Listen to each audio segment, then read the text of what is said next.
Okay, so I'm going to be recording this session, and then I'm going to invite the Natural Resource Management Group, which has been doing some very interesting work. I had an opportunity to review what you have been working on. So the Natural Resource Management Group, you have the floor. You have exactly 10 minutes. So at that should be 12:25 Nairobi time.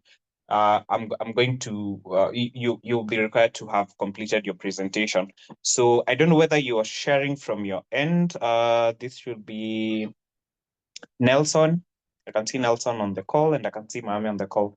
So would you like me to share my screen, or you will share your screen?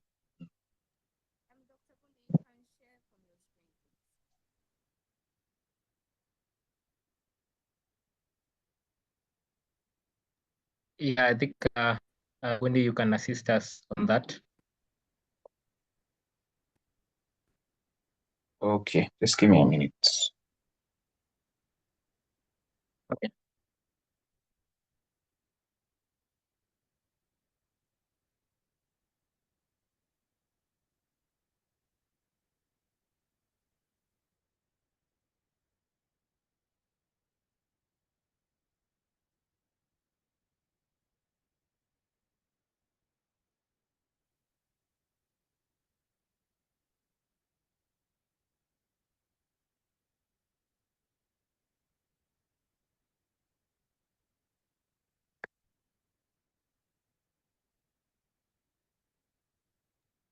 Please proceed.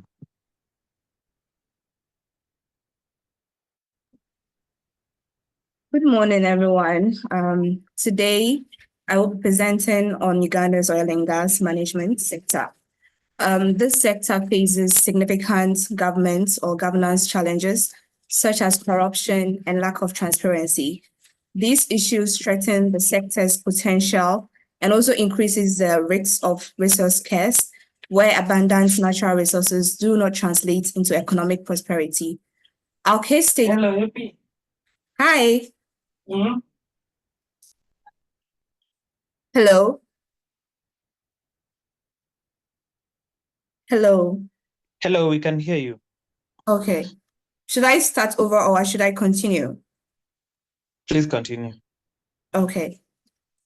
So I ended up, our case study aims to analyze whether Uganda's oil and gas sector or the resources are a blessing or a curse, and how tackling these challenges can promote sustainable development and also drive economic growth. And then when it comes to addressing these issues, there are so many stakeholders that needs to address such issues under the Uganda's oil and gas management sector. We have the government, we have the NGOs, we have the private companies, and also we have the general public who can also help, address such challenges. I will leave the other presentation to my fellow scholar to continue. Yeah, thank you, Mame, for that. We just to give a heads up to Dr. Bondi. They can proceed the next slide, the problem stroke opportunity.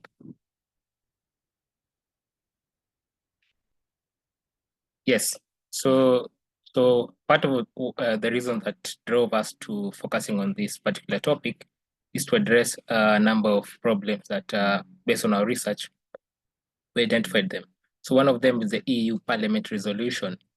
This oil mega project that Uganda is planning to work on has raised a lot of conflict of interest. And on September 13, 2022, the EU Parliament led to a resolution on the oil project, citing that human rights violation and environmental concerns. Put into perspective, over 110 million people in 2022 were impacted by climate crisis in Africa.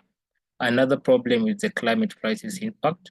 According to our Human Rights Watch report titled "Our Trust is Broken," it details how this oil project by Uganda has devastated thousands of people's livelihoods in Uganda. And the third problem is the human rights violation, whereby, according to this report, it shows that actually 100,000 people will be displaced when this project commences. Then the other problem was economic hardship. This is because once someone is displaced, many of the people will be affected, the farmers, leading to household debt, food insecurity, and leading to eventually inability to pay for school fees. So economic hardship is another problem. Next slide, please.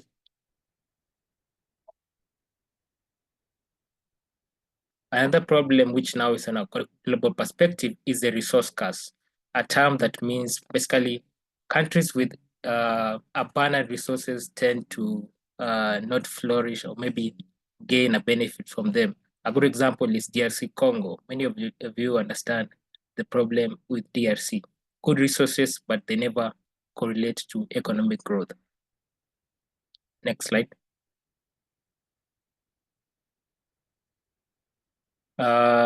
Then for the background article, now I want to give a brief overview of Uganda and the history behind this oil project. So the journey actually began in 2004 by the exploration by Tullow Oil, which led to the oil reserves in 2006 which is close to the Rift Basin of Albertine, a geological formation that extends towards the Red Sea of Mozambique. So this one led to a policy by the Ugandan government called the Uganda National Oil Policy of 2008, which aimed to establish a regulatory framework for the sector. And this policy actually, it includes the mandates for environmental impact assessment and outreach programs to engage with local communities on how to effectively execute this project. But then, has this policy been effective? That's the question we'll be investigating. Next slide. So when we did our research, we identified problems, and now we came up with potential solution or maybe recommendation on how to address these problems. So one of them is adopting the Alaska model. Alaska model is a state in USA, and it's a country whereby they identified oil back in the 1990s, and they have a very good model on how the public benefits from the oil resource in the country. They have two approaches. One is the sovereign wealth fund, whereby oil revenues are dispersed in this fund. Then the second one is the permanent fund dividend, whereby every member of a particular state, gets to receive a certain amount of dividend in cash transfer as a benefit for having such a resource in their country. And we think adopting this model for Uganda could be a sustainable solution. Another one is the implementation of strict environmental regulations, because we all know that oil excavation tends to lead to greenhouse gas emissions. And so how can Uganda address this issue of emissions? They need to have strict environmental regulation. Then another one is investment in renewable energy. Yes, we know oil is not renewable, but I think when Uganda it tends to utilize the proceeds of oil exploration to fund now renewable energy transition in their country, it will go an extra mile to do a good move. That is like solar, wind, and hydroelectric power. Next slide.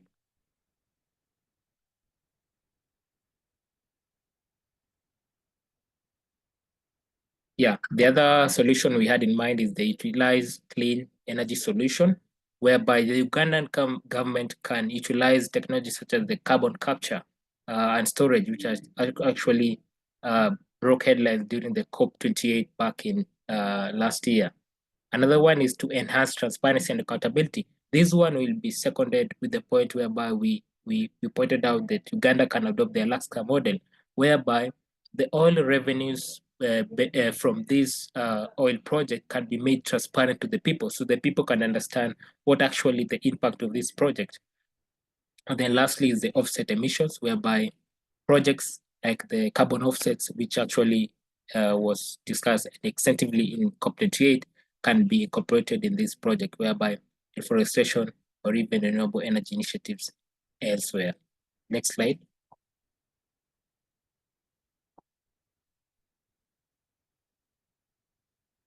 Yeah, I think this juncture I'll leave to my fellow colleague, Mame AC, to take it away.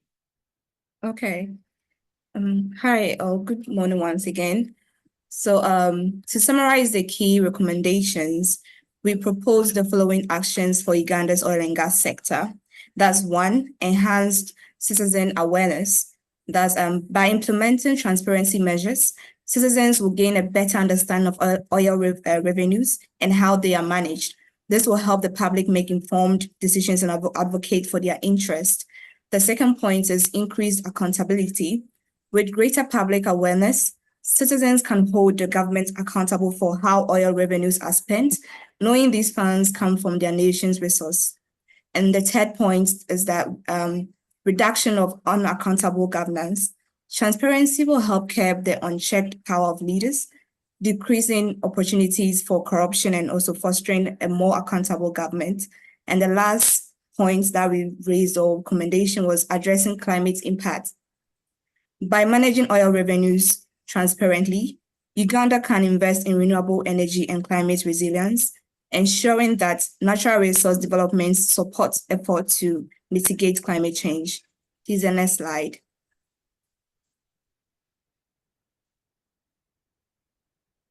Okay, so in conclusion, or what we finally got to, historical policies and initiatives reveal a complex interplay between opportunity and then risks in Uganda's oil and gas sector.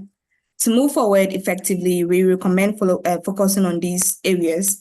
That's one, community involvement in resource management, ensuring local voices are heard and also included in decision making. The second point is addressing climate change impact. When it comes to addressing climate change impacts, we have to integrate climate resilience into natural resource exploitation strategies. This will also help solve the Uganda's oil and gas sector problem. The third point is strengthening transparency and anti-corruption mechanisms.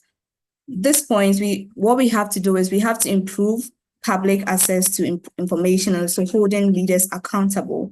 With that, we'll get to know that the Uganda's oil and gas sector is being managed properly. The other point is economic diversification strategies. There has to be reduction of overdependence on oil by developing other sectors as well. We do not only have to focus on the oil sector, or let's say we don't have to only focus on the oil and gas sector. The last point is enhancing regulatory frameworks and enforcement.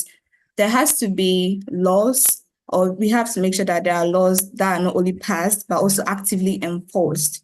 And then when it comes to the call to action, I would say that Uganda must adopt comprehensive policies that prioritize environmental protection and community welfare. Transparency and accountability are essential to making sure that the benefits of resource development are fully realized without compromising the country's natural heritage. The decisions we make now will determine whether Uganda's oil and gas would truly become a blessing for the future generation. So thank you very much. Thank you. Excellent. Thank you so much, the Natural Resource Management Group, for such a wonderful presentation. I hope we have gotten something from that, and I will be providing feedback towards the end in that regard.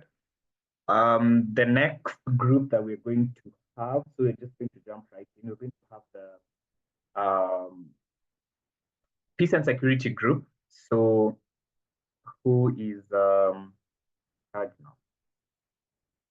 I'm just going to share your slides that you have uploaded.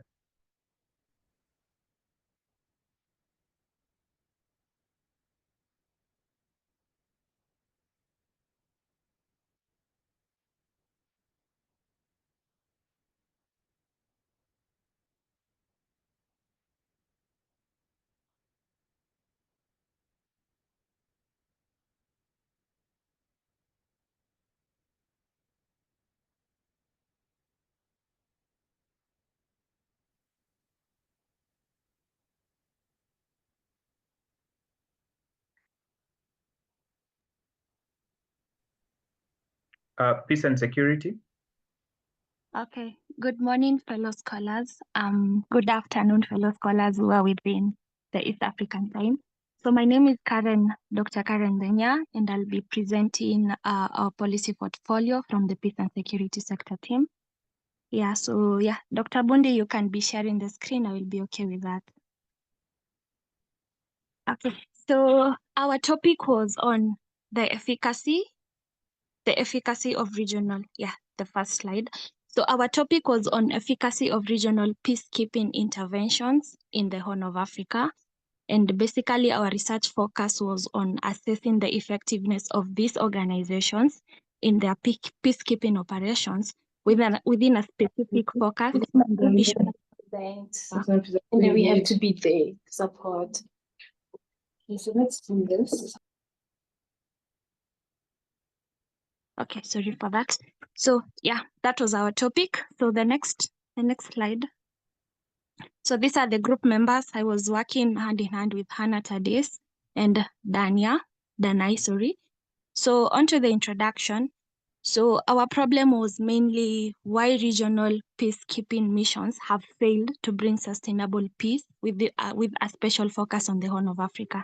And our objectives was, number one, to analyze and identify the efforts that these organizations have made and also identify their key challenges that they have faced. And then number two, of course, to offer recommendations on how to improve the peace programs and how to promote peace and conflict resolutions. So regional peacekeeping missions are ineffective for some strong reason. They have not made a substantial change in the peace and security of the region, that is the Horn of Africa. So the stakeholders in this point included the African Union, the United Nations, the Intergovernmental Authority on Development, that is the IGAD, and the East Africa Community, that is the EAC. So when I say Horn of Africa, I mean countries that are mostly within the eastern fringes of Africa, mainly extending to the Indian Ocean. So these countries include Ethiopia, they include Somalia, they include Sudan, they include Uganda, they include Kenya, Djibouti, Eritrea, and also DRC Congo. So what are the key findings that we found? So number one, we realized that the Horn of Africa has a conflict complexity. So particularly Horn of Africa requires a robust peace and security framework due to its numerous complex conflicts and instabilities. So what we are saying is that behind every conflict that has happened in the Horn of Africa, there have been a complex issues that have been leading to this, mainly interstate. We've had intrastate disputes that is between other countries. We've had interstate disputes that is within the country, and we've had ethnic tensions and also political instabilities. Just to give an example, for example, in Sudan, Sudan was mainly an internal conflict. It began as an internal conflict where we've had the Sudanese armed forces versus the rapid support forces. So in this case, that was an internal case that led to the displacement of refugees of up to 4.8 million that have been displaced to other countries. Looking into a place where we've had political instabilities is a case of Ethiopia. Ethiopia, we've had the Tigray conflict that was happened in 2018. So where happened, the government that was in power then decided to embark on a paradigm that was shifting the political reforms.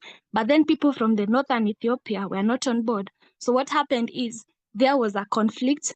The Ethiopian security forces had to be brought in, and therefore a war developed from there.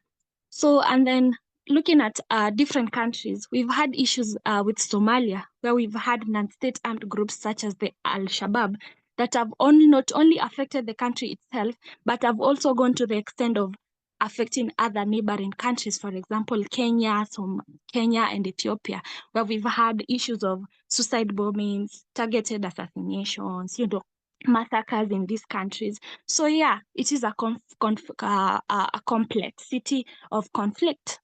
So when all these things happened, that is when now these regional organizations were developed. That is the East Africa and the IGAD. That is what our research focused on. So even though significant steps in addressing conflicts and promoting stability have been made, the effectiveness of these organizations in achieving peace and security has been hindered by several factors. So this study was able to identify gaps which will be discussed in the next slide.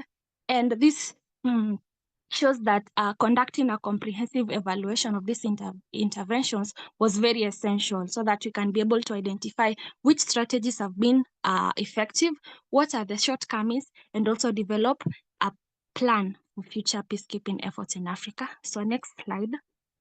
So number one, the gaps that have been identified is resource and capacity limitations. It goes without saying, for these organizations to operate, they need funding, they need resources for personnel training, they need to acquire equipment, they need resources for logistics, they need humanitarian assistance. So what happens is these organizations have been relying heavily on external donors, such as the United Nations and the African Union. But the question is, Africa really requires a sustained peacekeeping strategy, which requires a sustained funding. So when these organizations are relying heavily on external donors, there can be delays, which means that they will not be available, for example, specifically in countries where we have the active conflicts, such as in Somalia. So that is a gap that has been identified. Number two, we've had political divisions among the member states. So a place where the member states of a specific organizations want to put their interests of the countries first in front of any other, the peacekeeping agreements that have been, the peacekeeping strategies. So for example, we're saying that divisions have made it difficult for a unified regional peacekeeping force. For example, in the issue with Al-Shabaab, that involved more than one country, that is Kenya, Somalia, and Ethiopia, there were conflicts on how these people wanted to approach this issue. For example, Ethiopia was more aggressive, but Kenya literally tried to prioritize the domestic concerns over the terrorism. Additionally, Ethiopia was more seen to be a bit unilateral because it was mostly driven by its need to counter the rise of the Islamic militants rather than just promoting a broader regional peace. And in addition to that, Ethiopia was seen to be a bit, to have a lot of influence in the organization, specifically the IGAD. So at that point, the IGAD was prone to favor or maybe work closely to what Ethiopia wanted at the time. So that has been an issue. Next slide. Number three, we have the complex and multi-faced nature of conflict. As I mentioned earlier, there are so many issues that come with conflicts in Africa that these organizations have been able to address. For example, issues concerning with ethnicity, issues concerning with religion, issues concerning with political factors, economic factors. So these organizations have faced challenges in addressing this issue because of their lack of nuanced understanding concerning these issues. For example, in South Sudan, where mostly the instability has been influenced by issues of unresolved ethnic tensions, competition for resources, and even a weak governance structure. So these are things that this organization have faced in addressing these issues. Then number four, we have presence of non-state armed groups. This one is direct. Presence of the Al-Shabaabs, which have been, for example, in Somalia, they are literally exploiting the region's weak governance structures and the poverty of that area. So peacekeeping organizations struggle to contain these insurgencies due to their lack of radical warfare tactics, transnational networks, and ability to recruit locally and internationally.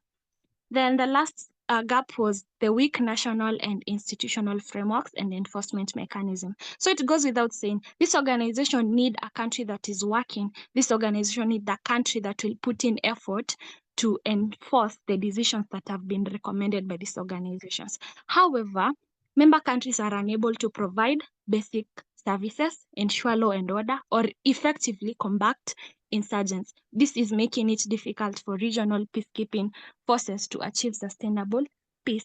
So for example, in a country where we have a fragile governance system, for example, in Somalia and South Sudan.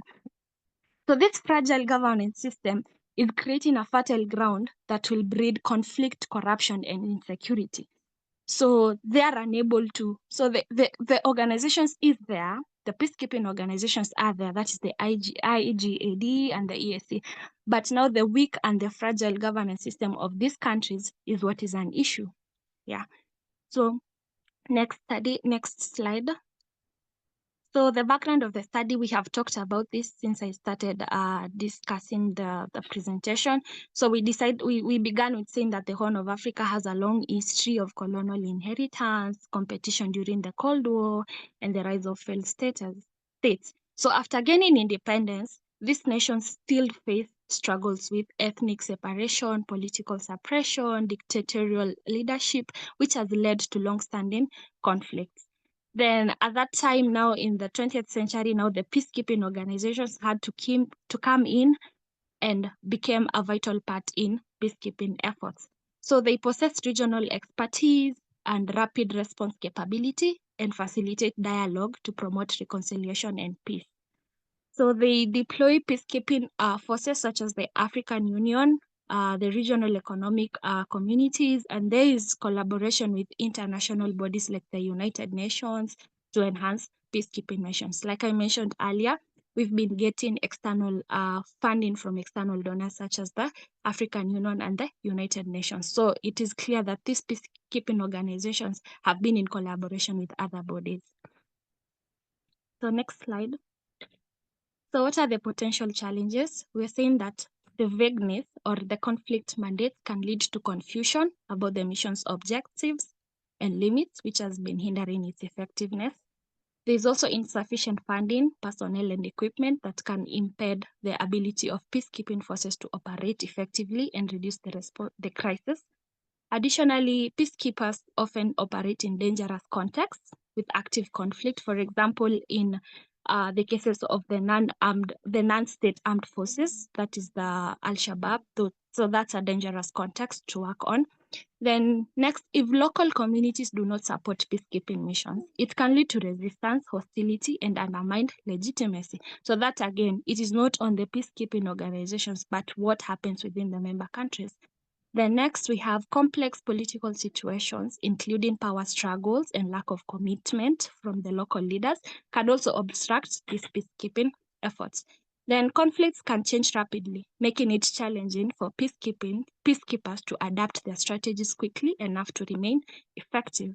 Then lastly, peacekeepers often face threats from armed forces, armed groups, that is, for example, the Al-Shabaab, which can lead to casualties and impact morale. Then, so next slide. So what are we saying? We have recommendations. We came up with recommendations that we think will be effective for these peacekeeping organizations to at least maintain a sustainable peace and security level within the Horn of Africa. So number one, we need to address the issue on resource allocation. So like I mentioned earlier, they are depending on external funding. So we need to have a thorough and a well-defined framework on the allocations of the resources and funds from these organizations. There need to be accountability. There need to be to close up all those that can arise for corruption and embezzlement of funds, because all in all, we need to have sufficient funds for military, for personnel, for specialized unit, for equipment, for logistics, and so on and so forth. Then number two, we need to have a clear objectivity, such that these organizations need to have a clear mandate and objectives which have been agreed upon by all member states. Not only should they draft this, but they should include the member states in generating this objectivity. And this will only be achieved by having a continual, consistent dialogues and engagements with the member states. Then number three, we need to do performance evaluation. After every activity or after every project, these peacekeeping organizations need to have a multi-step approach to evaluate the effectiveness of these strategies that they use this time around, because such that if the same thing arises next time, they will have the same evaluations they did in the previous, and they will be able to make changes over time.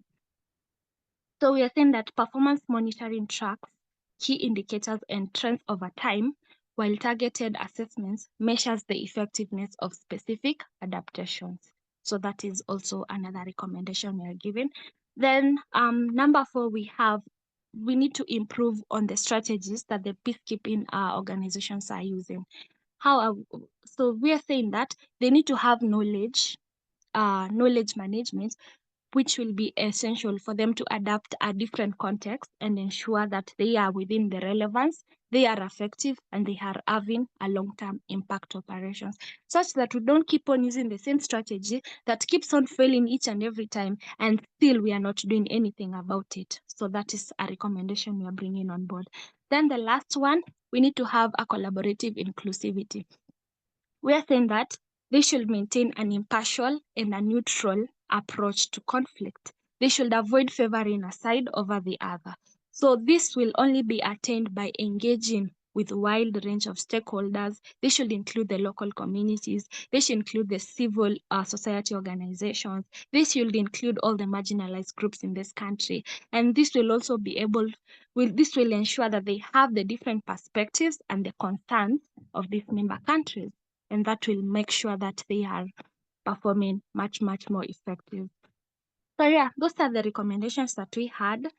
And finally, let me just finish up with a summary of what I have just said. We have said that the Horn of Africa has been plagued by armed conflicts, ethnic tensions, political instability, which has led to devastating consequences, such as displacement, where we have large number of refugees in other countries, poverty, loss of life, and generally a country that people cannot be able to live in feeling safe.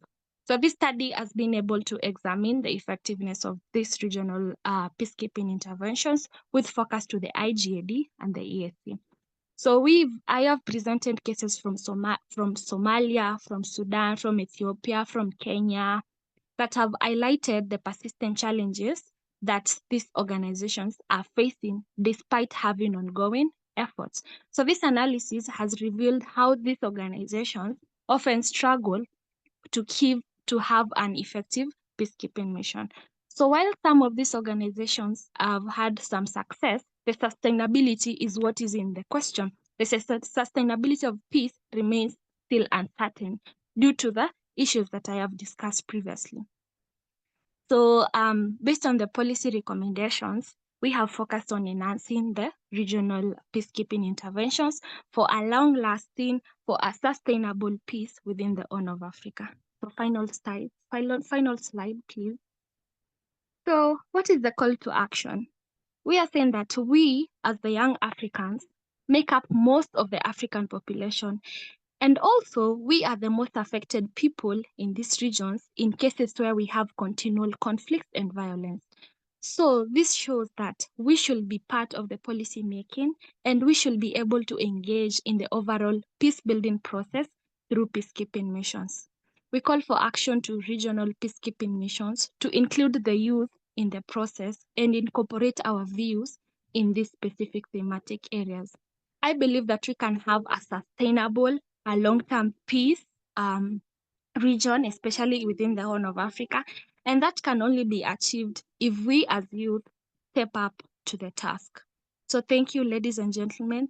That has been our presentation from the Peace and Security team, and we hope that it has been educative and enlightening to all of us. Thank you so much for my team members, because we were able to come up with a good policy. So yeah, thank you so much. Have a lovely day, and congratulations to all of us. Thank you.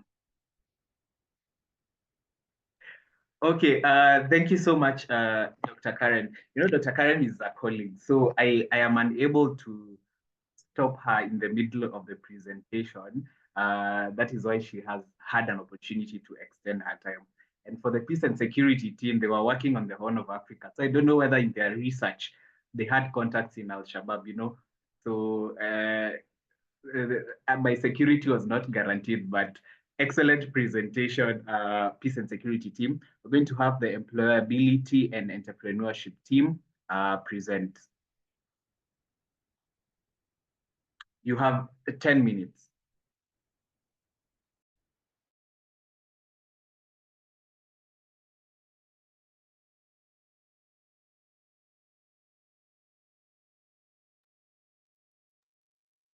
Flavio, we are unable to hear you. We can't hear you.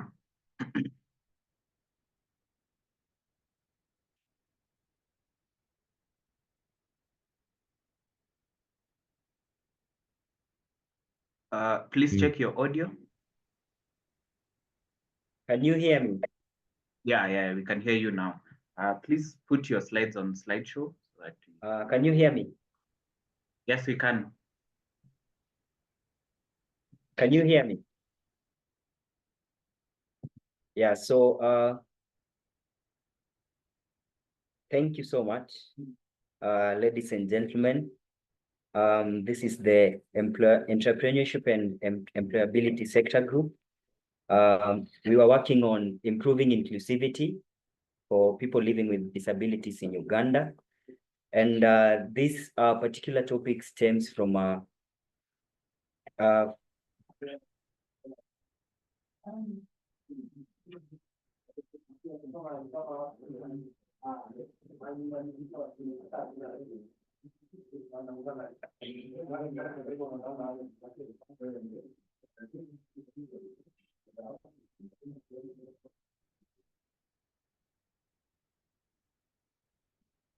so, okay, I'll request Dr. Bundi to help me with the sharing. I'm sorry for that.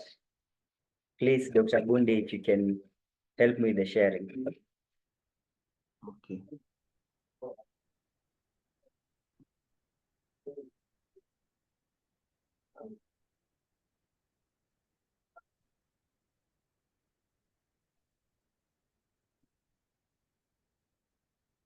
Dr. Bundi?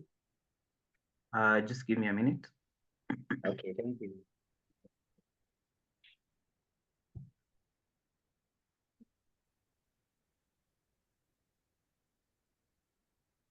Yeah, so sorry, Tim, for that small glitch. It is the Entrepreneurship and Employability Sector Group. We are working on improving inclusivity for people living with disabilities in Uganda. And I think at this juncture, I'd want to say a big thank you to my team. That is Katiso and Rosemary. They've been a very important cog in the entrepreneurship and employability machinery, and it's been quite a good journey working with you guys. So thank you so much. We can go to the next slide.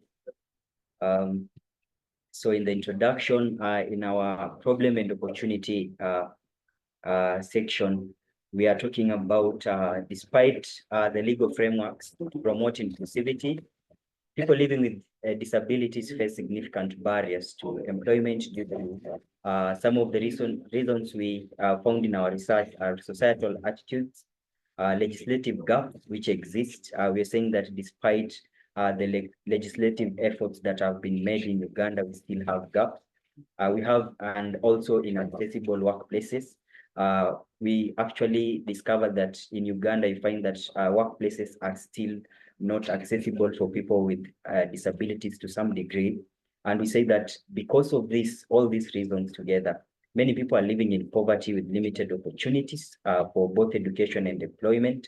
And these challenges are mostly rampant in rural areas. So our research objective basically was to analyze the barriers that lead to lack of inclusivity for people with disabilities. And after which we provide recommendations which seek to improve inclusivity.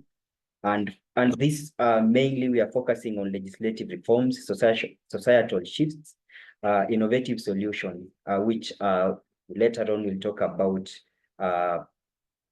assistive technology, which is part of the innovative solution. So our thesis statement basically is that disability inclusion is essential for not only social justice, but also economic development.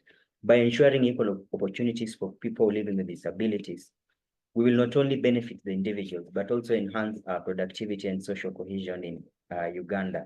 So among our stakeholders, which we believe are in charge of this, we're talking about policymakers, employers, people living with disabilities, non-governmental organizations, the government of Uganda, and also the general public, all of whom have a role to play in creating inclusive society.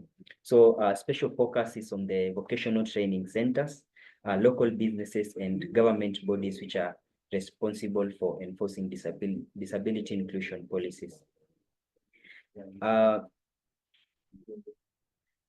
So what are our key findings? We can take a brief deep dive in what we are able to unearth in terms of just some statistics to paint a picture of inclusion.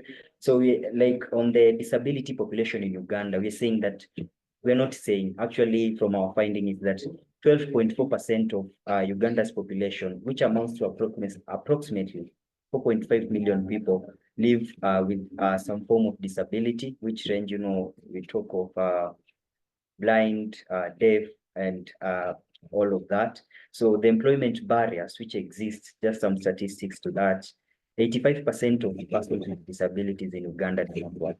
And this is largely due to illiteracy, low education levels, and inaccessible workplaces. In terms of the education gap, 90% of persons with disabilities fail to access secondary school education.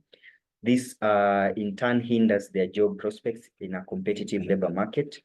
In terms of poverty levels, we were able to actually realize that, ladies and gentlemen, people living with disabilities are 3 times more likely to live in extreme poverty compared to people with without disabilities.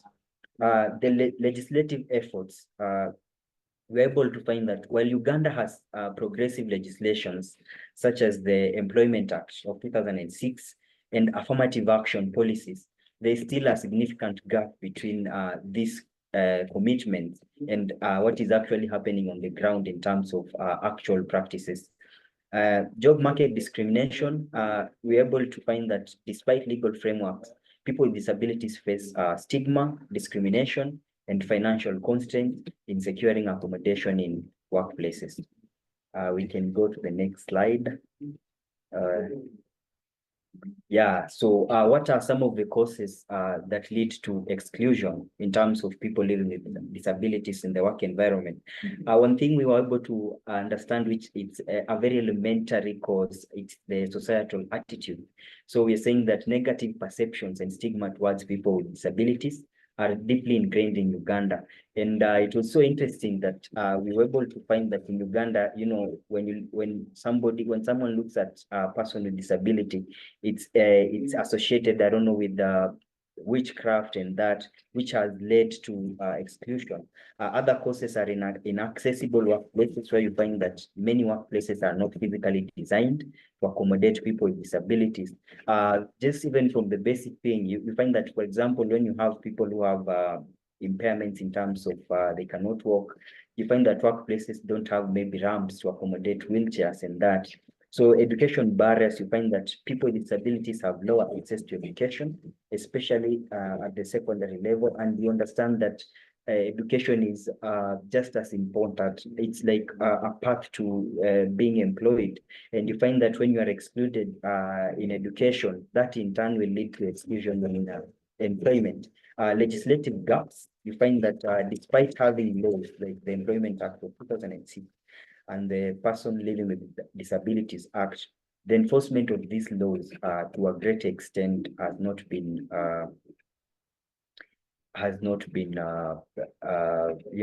affected in terms of now what's happening on the ground. Financial constraint, you find that many employers are reluctant to incur costs associated with making accommodations. You understand that in order to create an inclusive work environment, you have, to have some special provisions, maybe facilities. So you find that most employers don't want, to go to the extent of creating these facilities for people living with disability, which in turn now leads to exclusion. To our next slide, where we are talking about the effects of what happens when you exclude people living with disabilities. One, you find that there's high unemployment rates, and this has been evidenced by the 85% of people with disabilities in Uganda who remain unemployed, leading to a high dependency on family members and charitable organizations. It's a vicious cycle, things to do with poverty, social exclusion.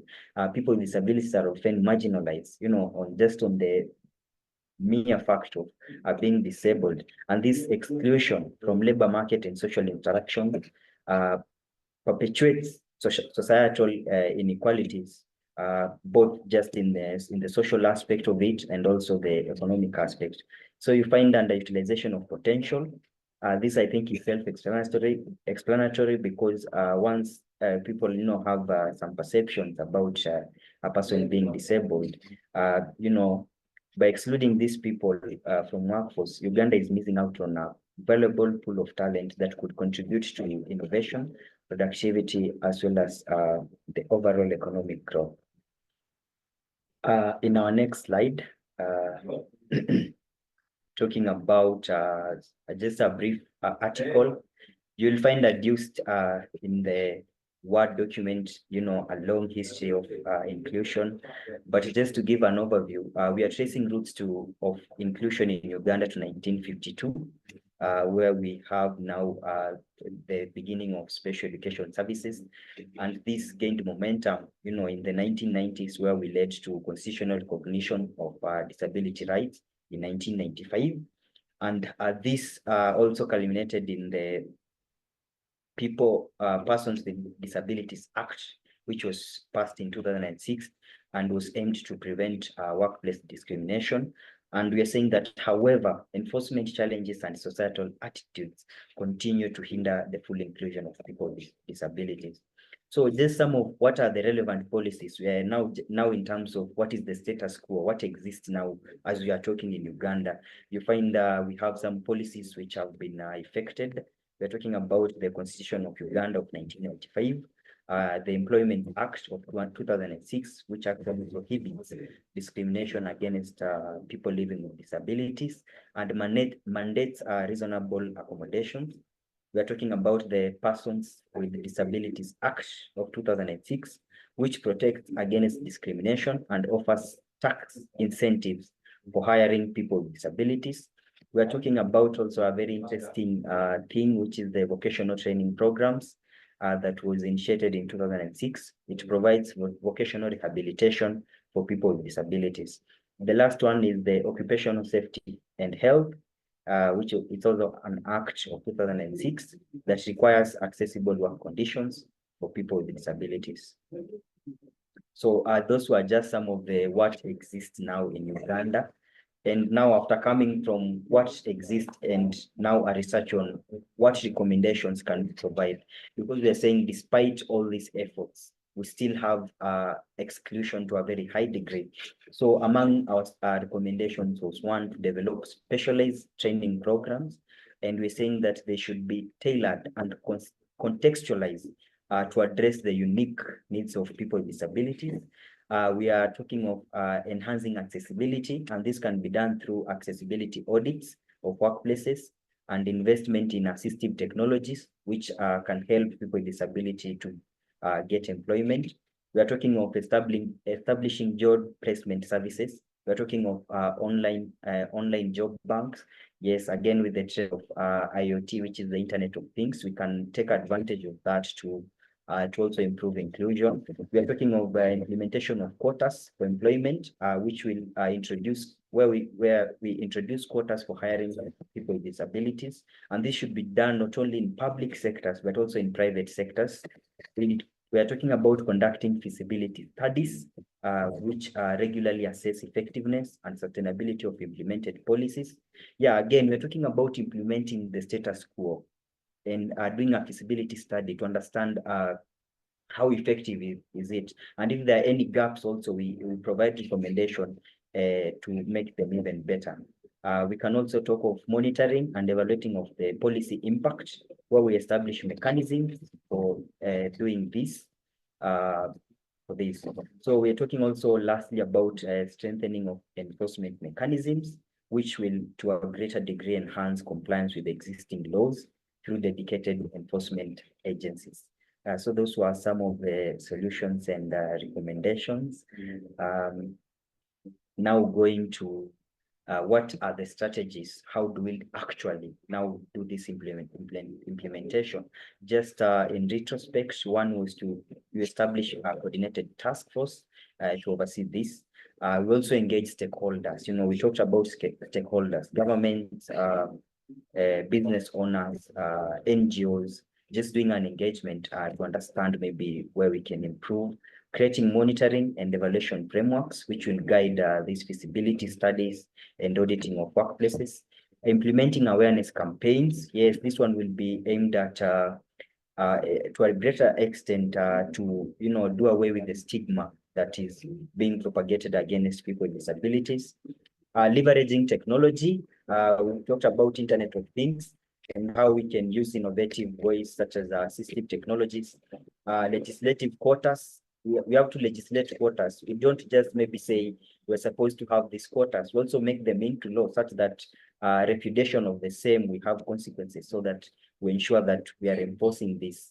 And also we evaluate and adjust policies. Yes, we cannot just be comfortable with the status quo. We have to do like timely, periodic evaluation of our policies to understand how effective they are, and also to look for other better ways if they are not working. So those were some of the implementation strategies we came up with. Going to our next slide, we are almost coming to the end of it. What are some of the potential challenges? This one I'll just do them as I mentioned. One is the societal attitudes which we have against people with disabilities. We were saying that the deep-rooted negative perceptions and stigma towards people with disabilities, which may hinder acceptance and support for inclusive policies. We are talking about financial constraints. You can remember we talked about how employers are reluctant to provide facilities that accommodate people with disabilities. Cultural factors, traditional beliefs associating with disability with misfortune may create resistance to inclusive practices, which we're now providing the solution of having campaigns that educate on the same, and a representation in policy discussion. So we're saying that insufficient involvement of people with disabilities in the policy making process may lead to a lack of a tailored, and a contextualized solution that meets their needs. So also lack of awareness, which is our last potential challenge. I think that one is self-explanatory. Now, I think we've addressed the potential challenges.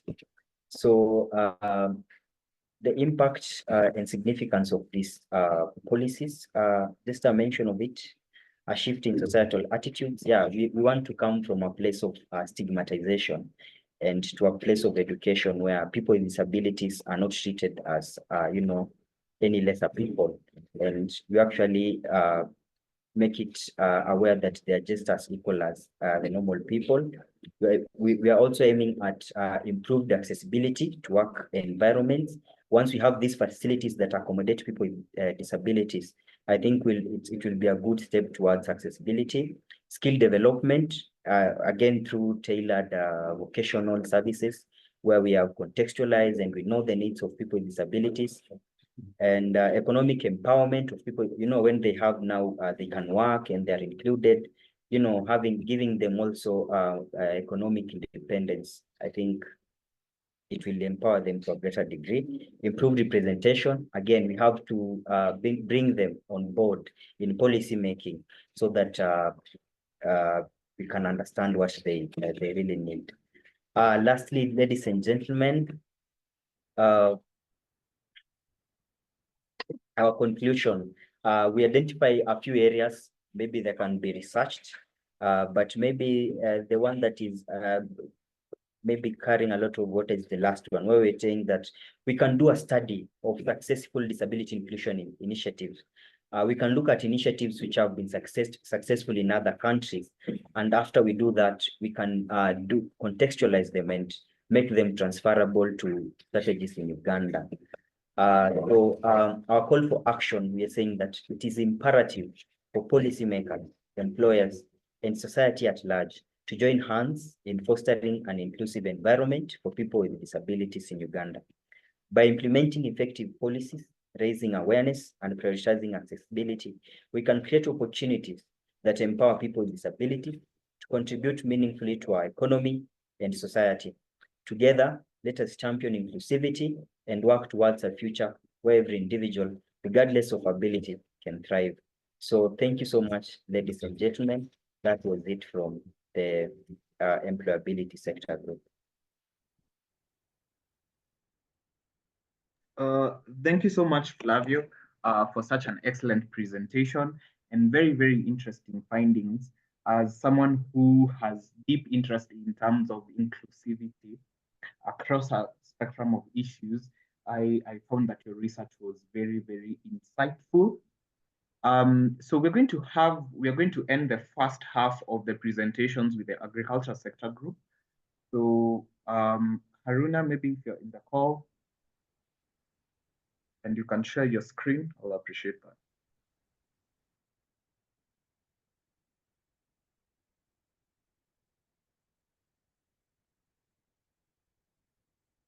Hello.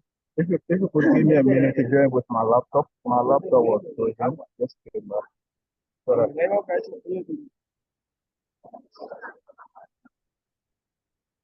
Hello. Hello, I'm unable to get you clearly. Can you type in the chat box, maybe? I said, give me some few minutes. Join with my laptop. My laptop was frozen.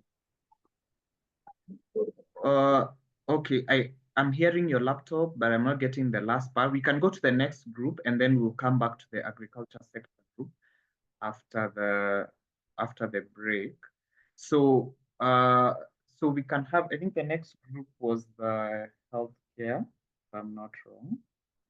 So we can have the healthcare sector group present, and then we'll come back to the agriculture sector later on. No, elections and democratic governance. Okay, please confirm that you can hear me. Yes. All right, I'd like to share my screen, so just give me a few seconds, actually.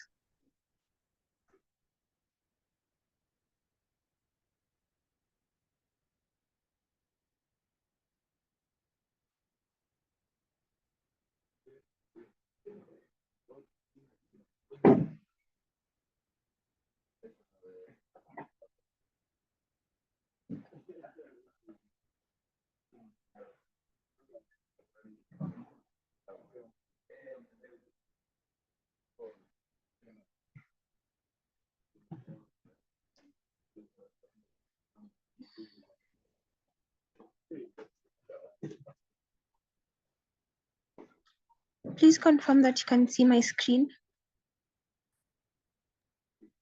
Can you see my screen? Yes, we can.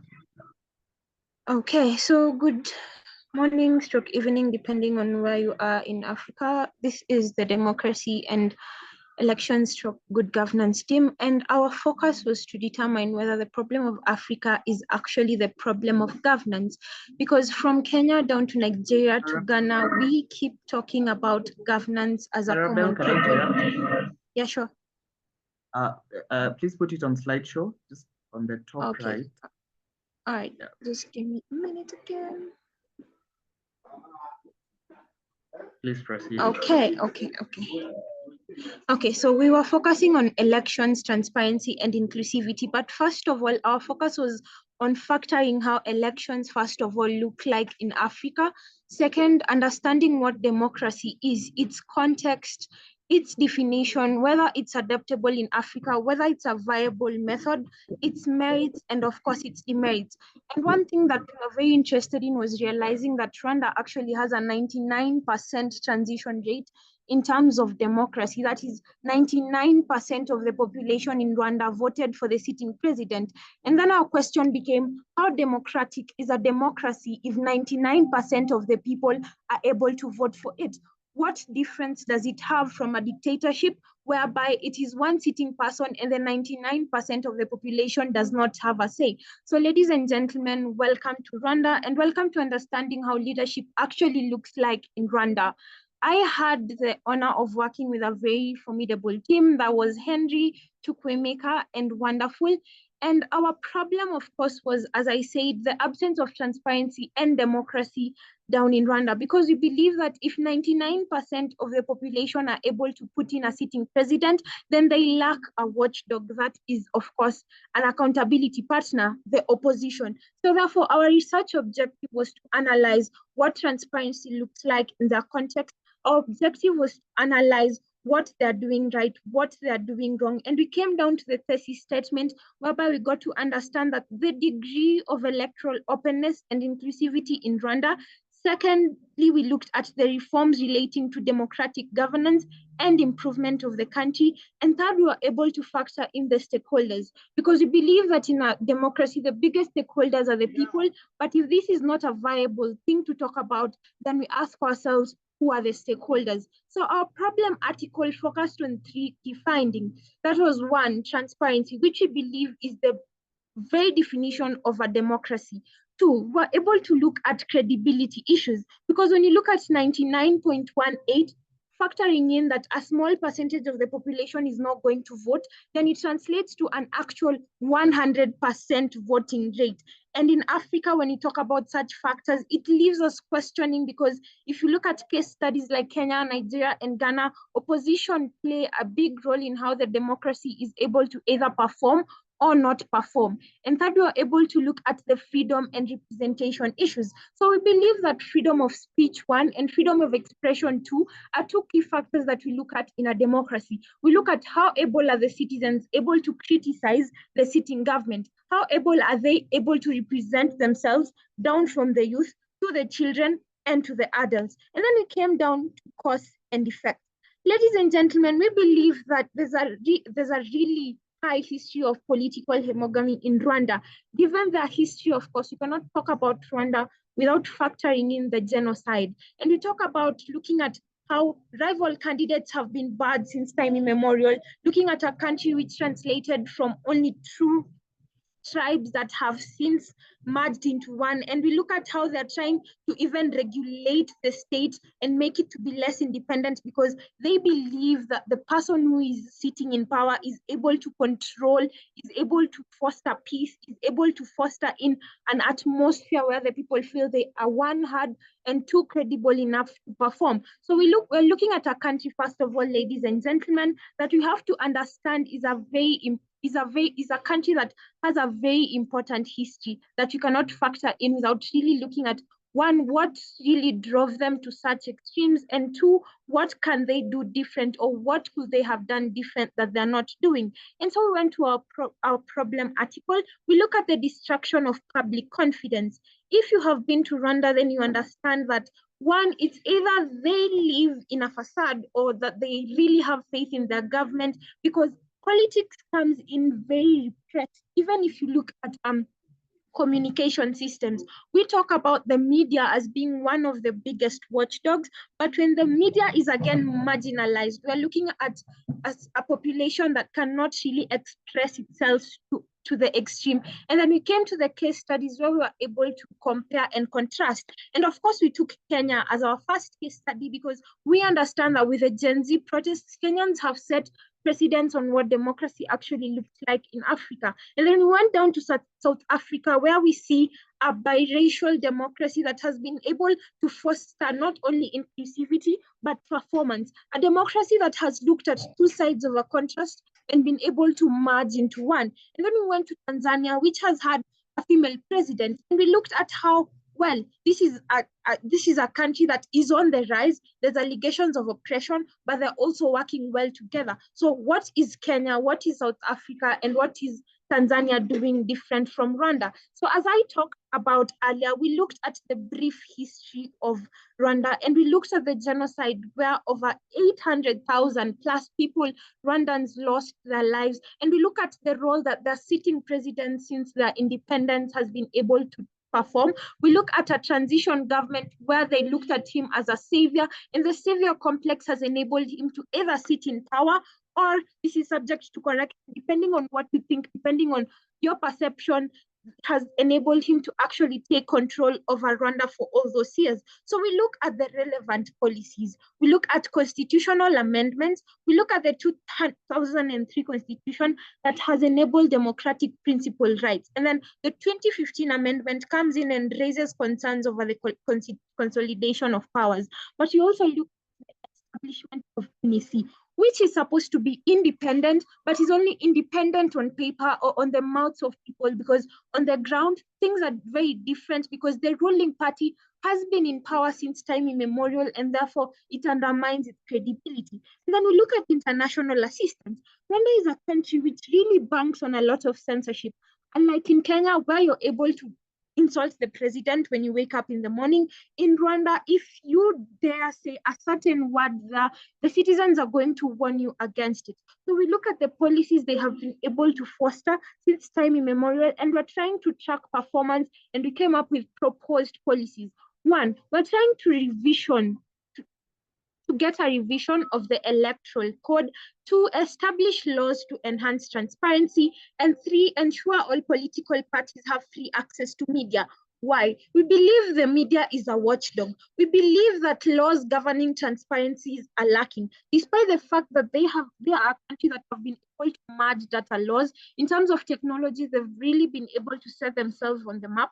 However, when you talk about how they've been able to actually set aside transparency, we see that they're lacking. So therefore, our 3 proposed policies really looked at: 1, restructuring the legal system; 2, ensuring that the capacity of the NEC is able to perform. We believe that if the NEC is, 1, able to be left to be independent, and 2, able to perform, then we're going to enhance political pluralism. That is, we're going to abolish all single rule political activity, and foster an environment whereby there's actually opposition. If you've been able to read some of Wong's articles, you get to understand that from her perception as a journalist, she believes that one of the things that happens in Rwanda is that if opposition comes up, it disappears. That is either censored, it is either silenced, or it disappears. So our solutions and recommendations therefore became shifting the paradigm. We believe that there's need to undertake extensive public education. There's need to educate these people that power belongs to the sovereign people of the Republic of Rwanda.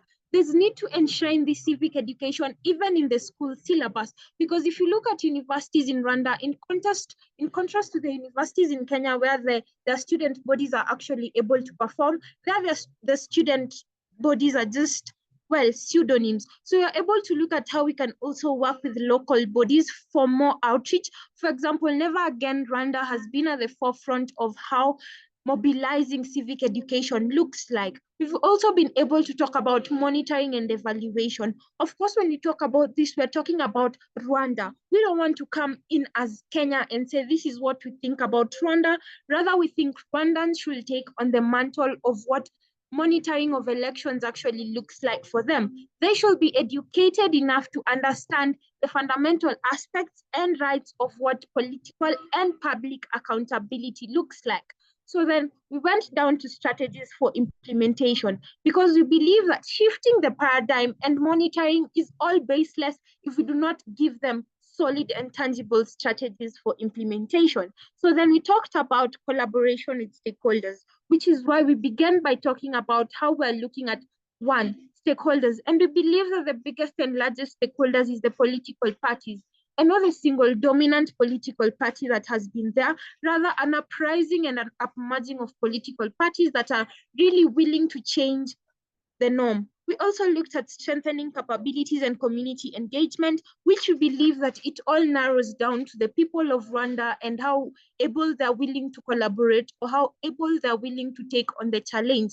One thing we also realized is that the people of Rwanda often think of themselves as being above the scale.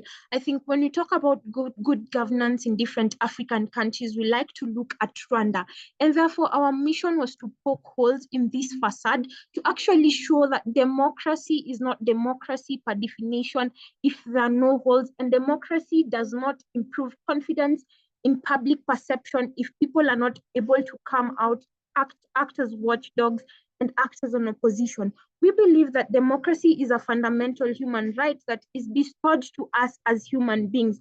We believe again that power belongs to the people and should be vested across all populations in equal measures.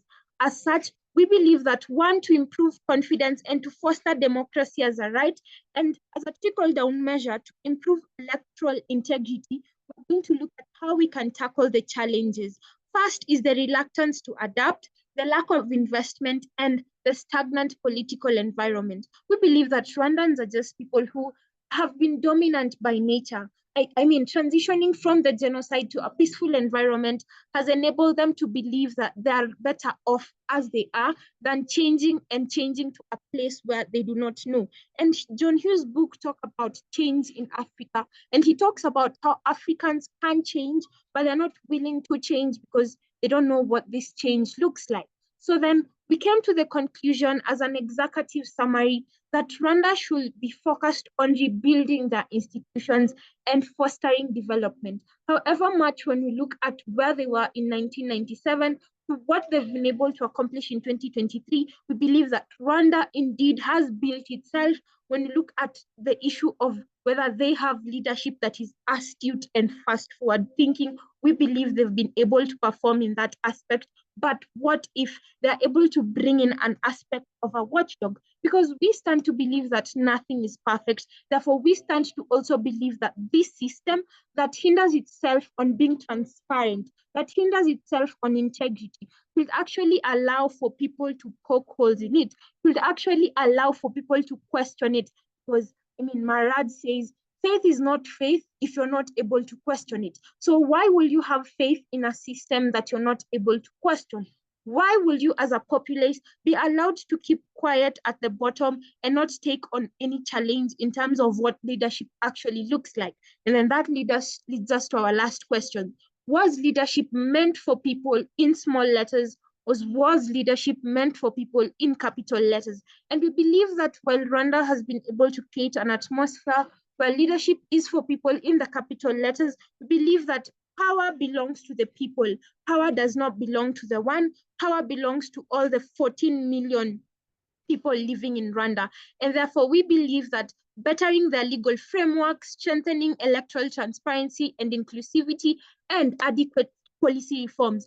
We believe that in touching on policies that are one, data informed, and two, backed by evidence, are policies that will be able to perform. We as Africans have for the longest time borrowed policies from other African countries or from elsewhere and just translated them into our economies.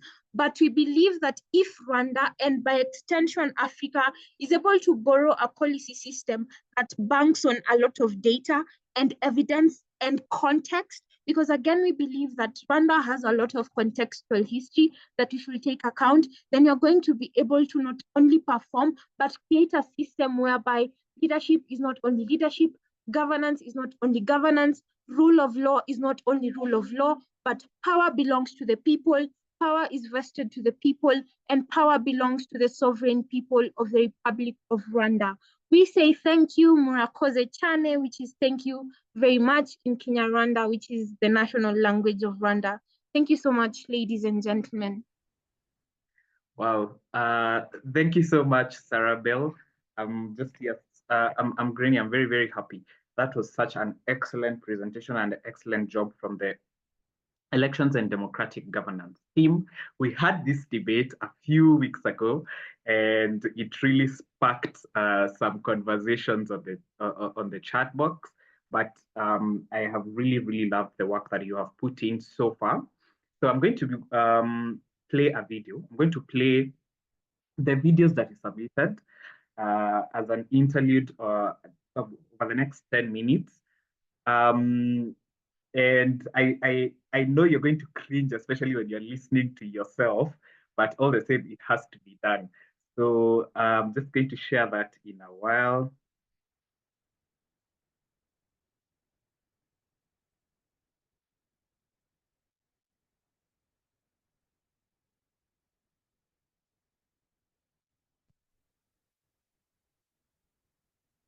So essentially, this video, first of all, I would like to two scholars who are at the forefront of seeing through these small projects that we have within the Scholars Program. The first time we are doing it, and it's just a way of generating feedback.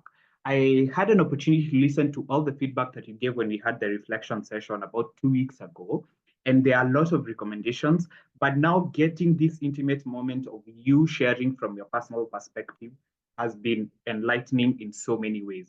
So I'm going to play the first half, and then we're going to continue the presentations and play the second half later on. So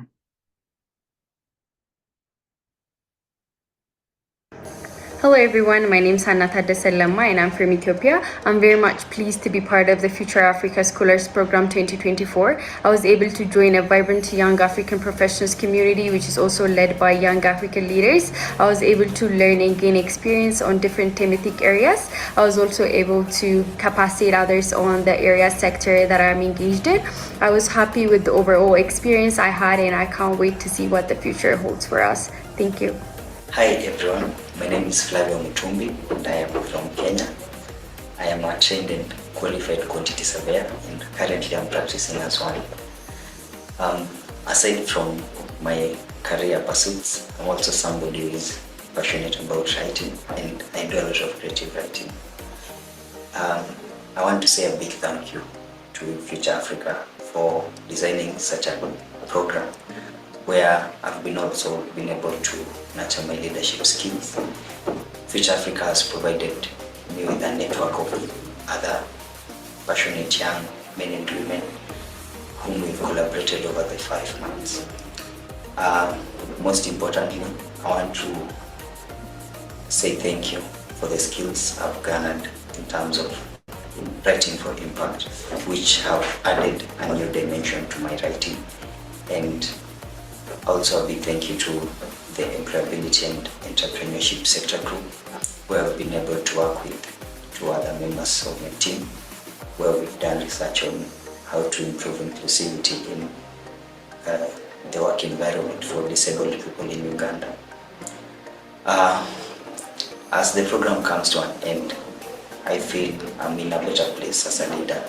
I'm going out having gained more spirit for advocacy and being able to understand Africa and what people are going through in terms of the in social aspects, in political aspects, and economic aspects. So the skills I've learned in Future Africa, teamwork, collaboration, just to name a few, and also public speaking throughout the discourses we've been having over the weeks. I'm going to use them to hone my leadership skills, to have more advocacy, and to speak up for people from my community. Thank you. Hi, my name is Daniel Manikwa and I'm from Zimbabwe. So I'm in the Peace and Security Sector Group. So when I got into Future Africa Scholars Program, I think we were 2 weeks into the program, we were given a survey to fill in. So in this survey, you had to choose what sector you wanted to be in. So initially, I had taken the health sector, and then put Peace and Security Sector in the 3rd option, and put peace and security in the 3rd option because I was more interested in the health sector. So when the results came back, I was given the peace and security sector group. And I was like, yeah, it sounded cool and all, but I really wanted to learn more about the health sector. But then I realized I had to have an open mind and try to learn new things. And I promise you, it did not disappoint.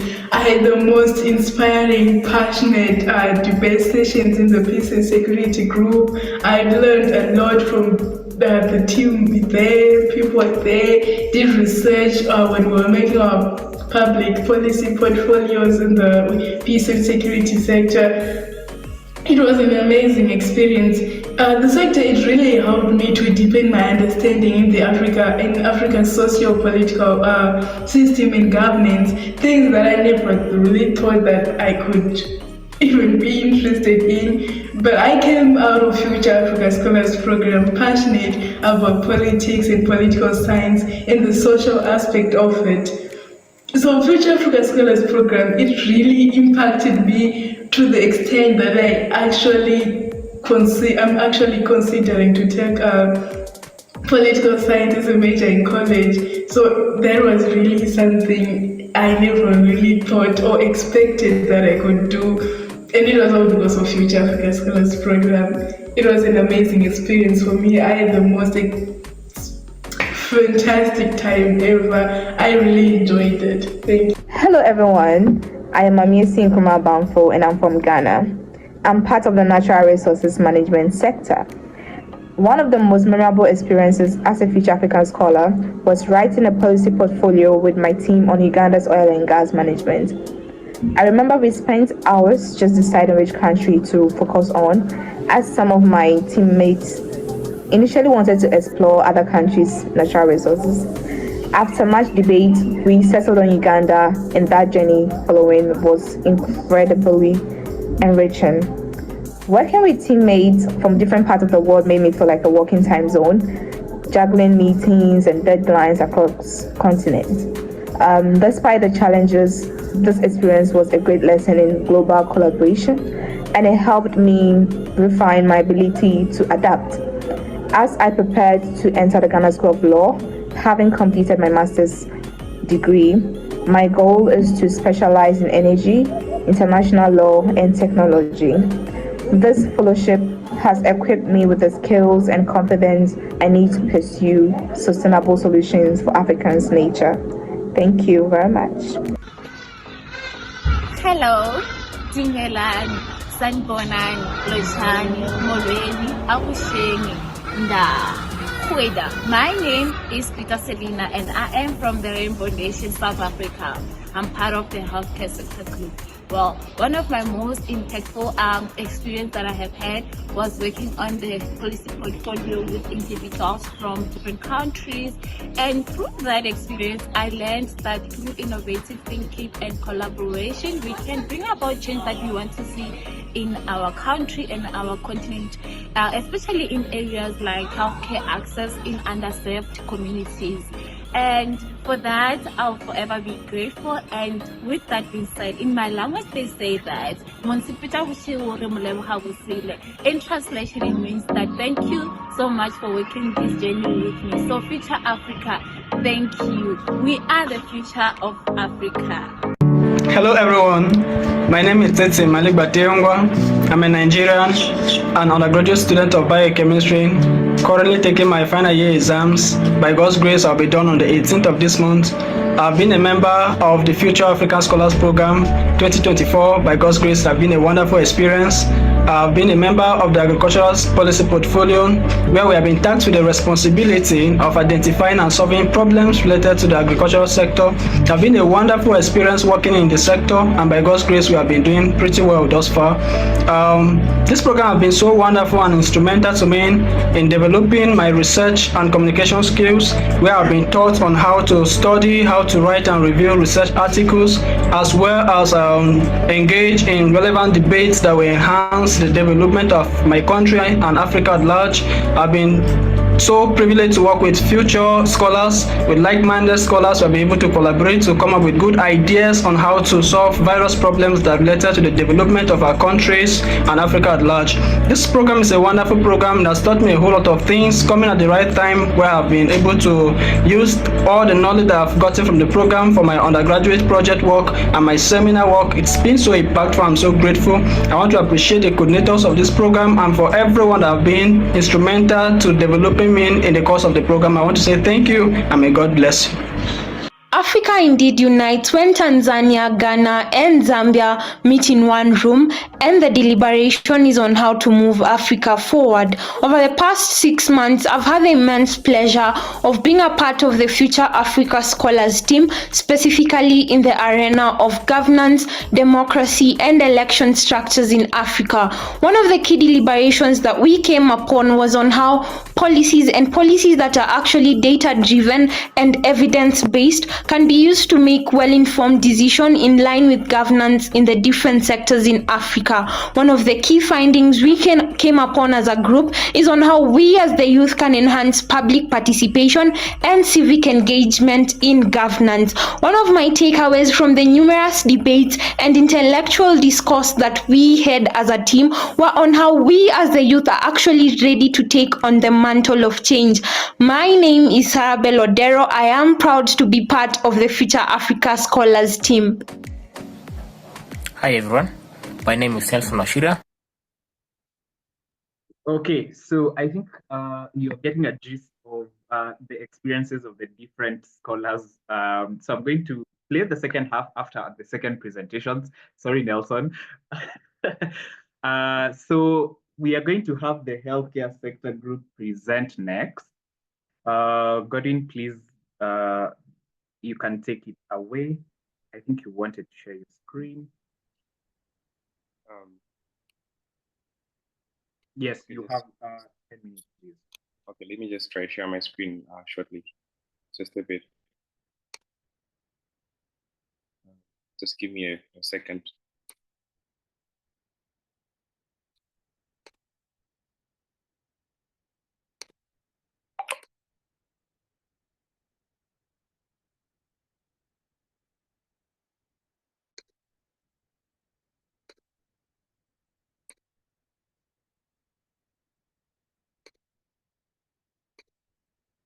Okay, so are you people able to see my screen? Hello? Yes. Are you able to, Yeah. are you able to see my screen? Yes. Maybe you could put it on side share mode so that. Okay, I don't know if is it working? Are you able to see the transition on my screen if I do this? Not really. Oh, here it's showing that I'm sharing. Are you able to see my screen now? Hello? Okay, we can see your screen, but it's not, maybe you could try to reshare. It's not very, we can't see the full screen. We can't see the full presentation. What are you able to see? We can see the PowerPoint application, but the presentation itself is on the far left. Okay, are you able to see now?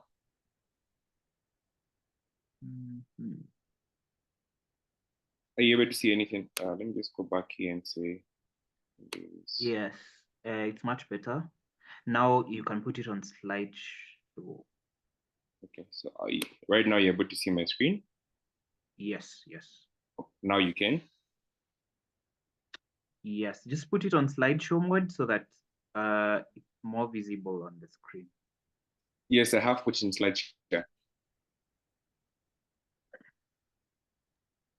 Could you try that again?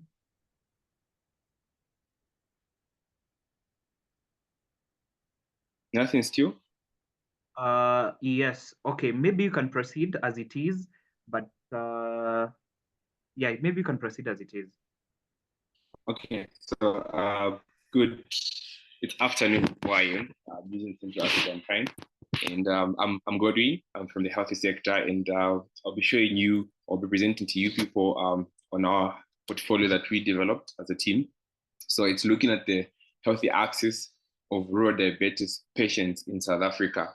Yeah, so just the images is just trying to show our real communities and how what are the gaps that are there in order to manage diabetes in patients. So I just love to mention that we took a particular focus on South Africa, but in general, we just wanted to look at how diabetes management is in rural areas of communities. So our group members, obviously there was me, Godwin from Zambia, we had Joanne from Kenya, and we had Selina from South Africa. Yes, so we took a good ample of time to make sure that we're able to create a good portfolio. So I'm just going to talk about the introduction. So before we go into our portfolio, I think it's going to be important that we have a particular understanding together on what is diabetes, because as we go on in discussing, I do realize that some people may not be well acquainted with medical knowledge or healthy knowledge. We're coming from different sectors. There was agriculture, I was seeing people from peace. So as we continue to discuss this, I thought it was going to be very important if we're able to discuss what diabetes is. All right, so diabetes is just simply a metabolic disorder that is characterized by hyperglycemia. So what people Godwin, can I interrupt you, please? Your slides are not moving, so we are not able to follow the presentation. Okay, maybe you can share them for me so that I don't waste time, but I don't know what's happening to my slide share right now.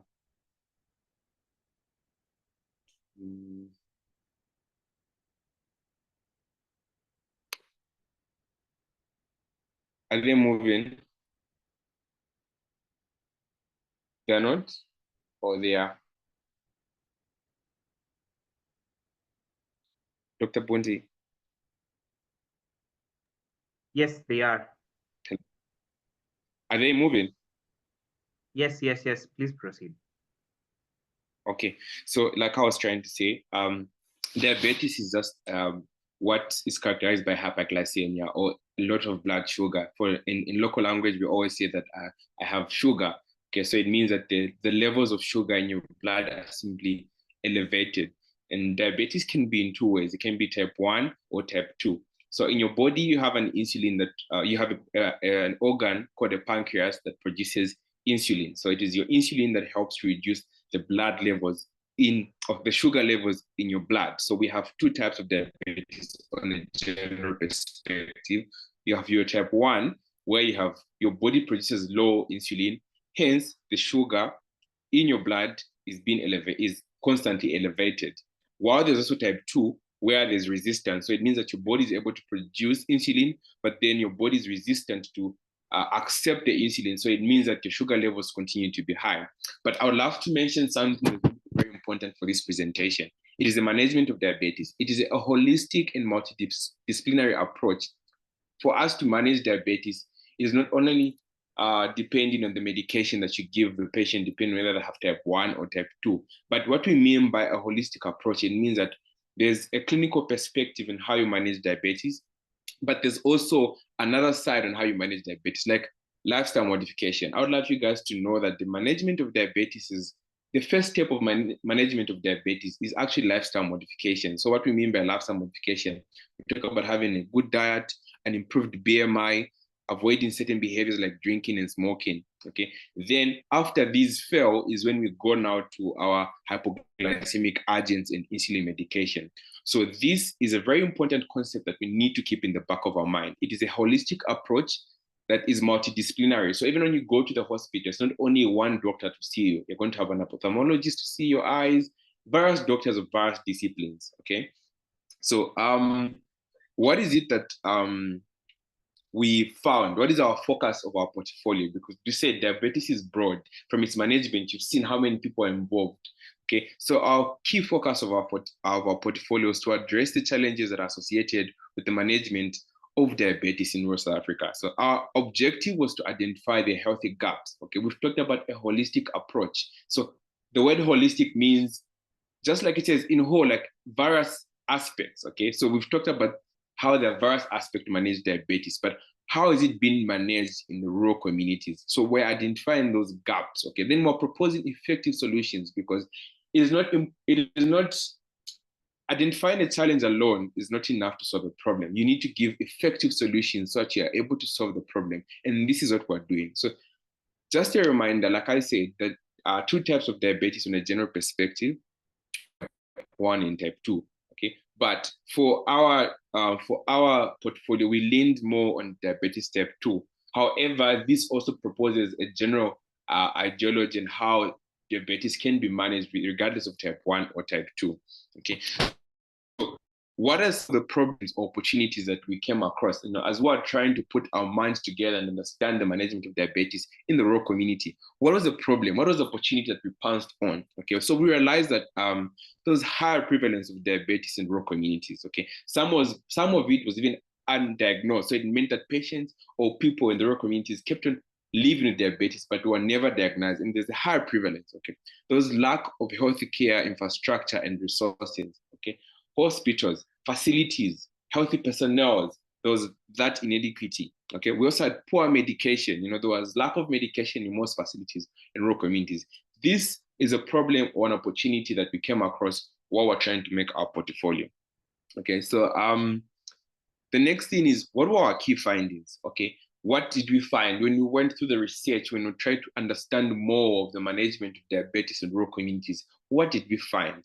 So firstly, we found that there was a diverse population in South Africa. As you may know that sometimes South Africa is called a rainbow nation because it has a diverse population. You've got Indians, you've got Africans there, you've got African Americans that live in South Africa. So there was a diverse population of South Africa, okay?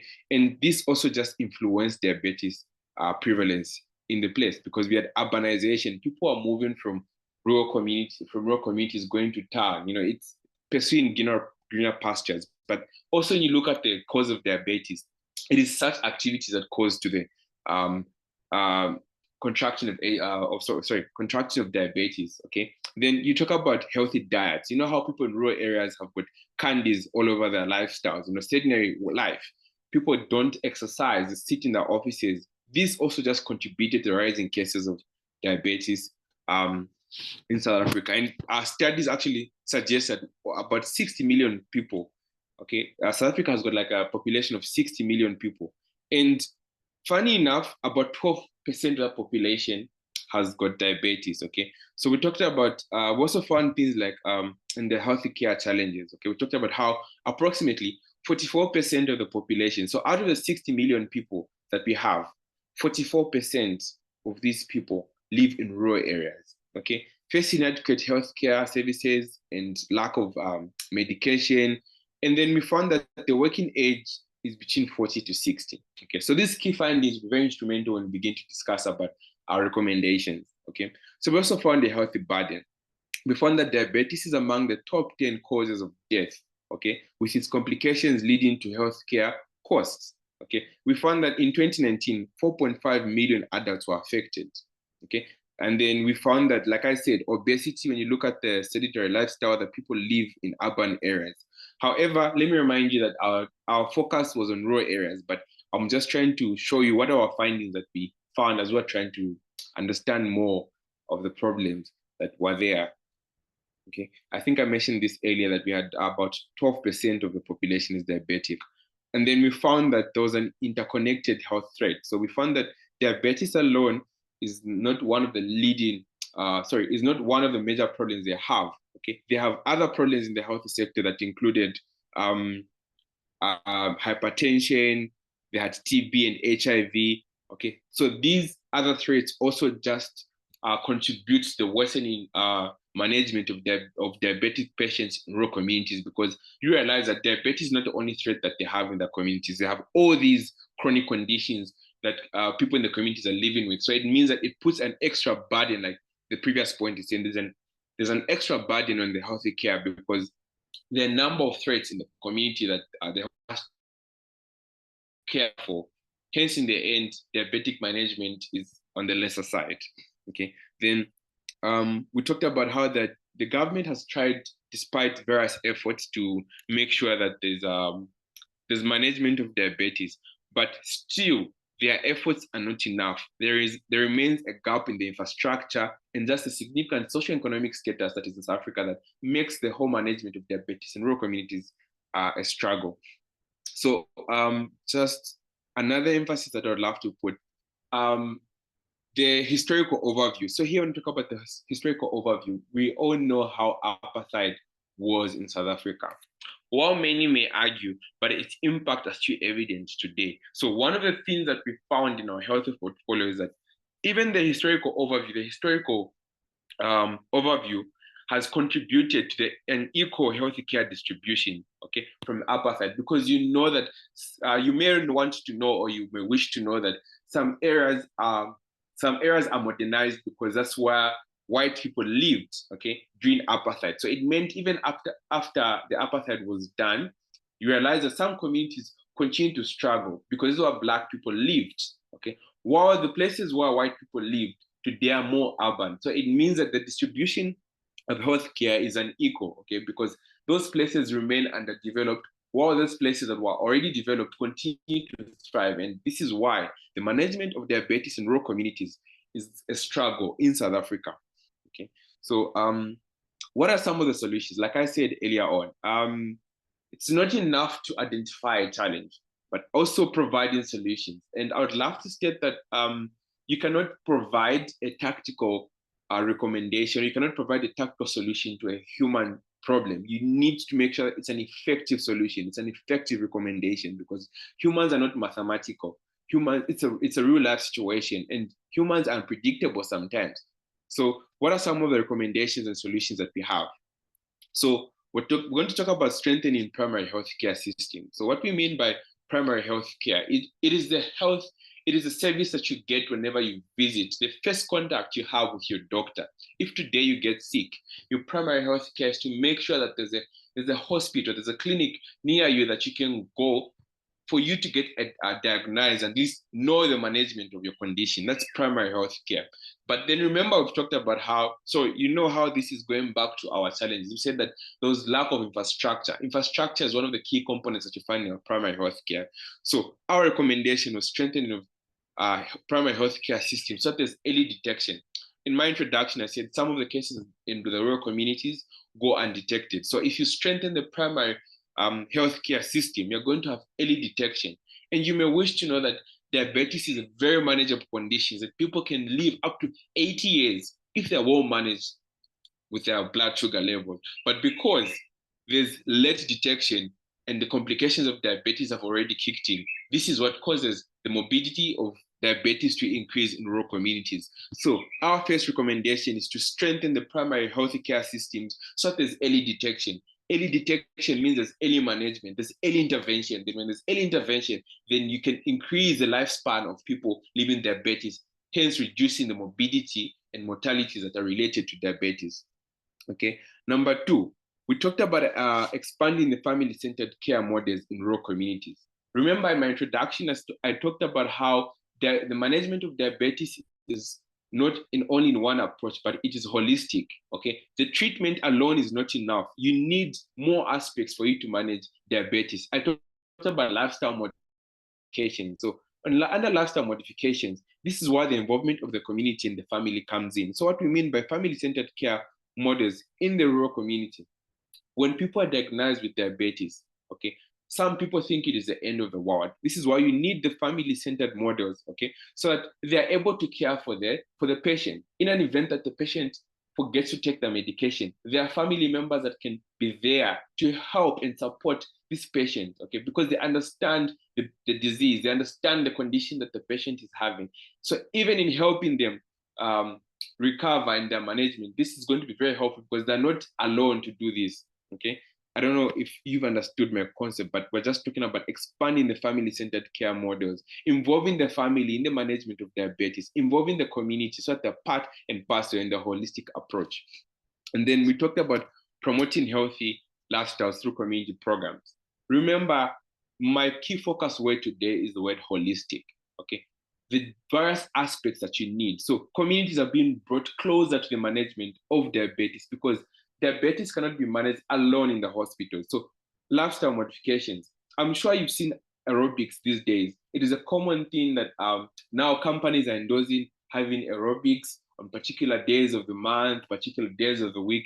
Such activities are what we are saying that can promote healthy lifestyles, okay? Cessation of smoking is one of the risk factors that can cause the increase in the morbidity of diabetes. So when you promote activities in the community that are going to promote healthy lifestyles, like cessation of smoking, drinking, aerobic, community sports, all these activities make sure that the community is engaged, hence reducing the prevalence of diabetes in the community while helping those that are already with the condition.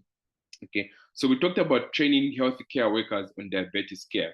Remember, diabetes also needs a particular focus in its treatment, in its management. So you need a particular focus of healthcare workers that are dedicated to managing diabetic patients because its management is complex. That's why you need people that understand its management well and care. And then remember, we talked about how there are less in our problems. We identified that those less human resource, those less infrastructure for us to manage diabetes. So if we're going to train healthy workers on diabetes, this is where we also have community workers come in, okay? You engage certain people with a particular level of understanding and literacy so that they're able to help you manage diabetic patients in events that the trained professionals are not around. There are certain basic concepts that almost everyone that is literate today can help in the management of diabetes. For example, the checking of the random blood sugar. In diabetes, you need to check random blood sugars for patients and see how they're managing the blood sugar levels.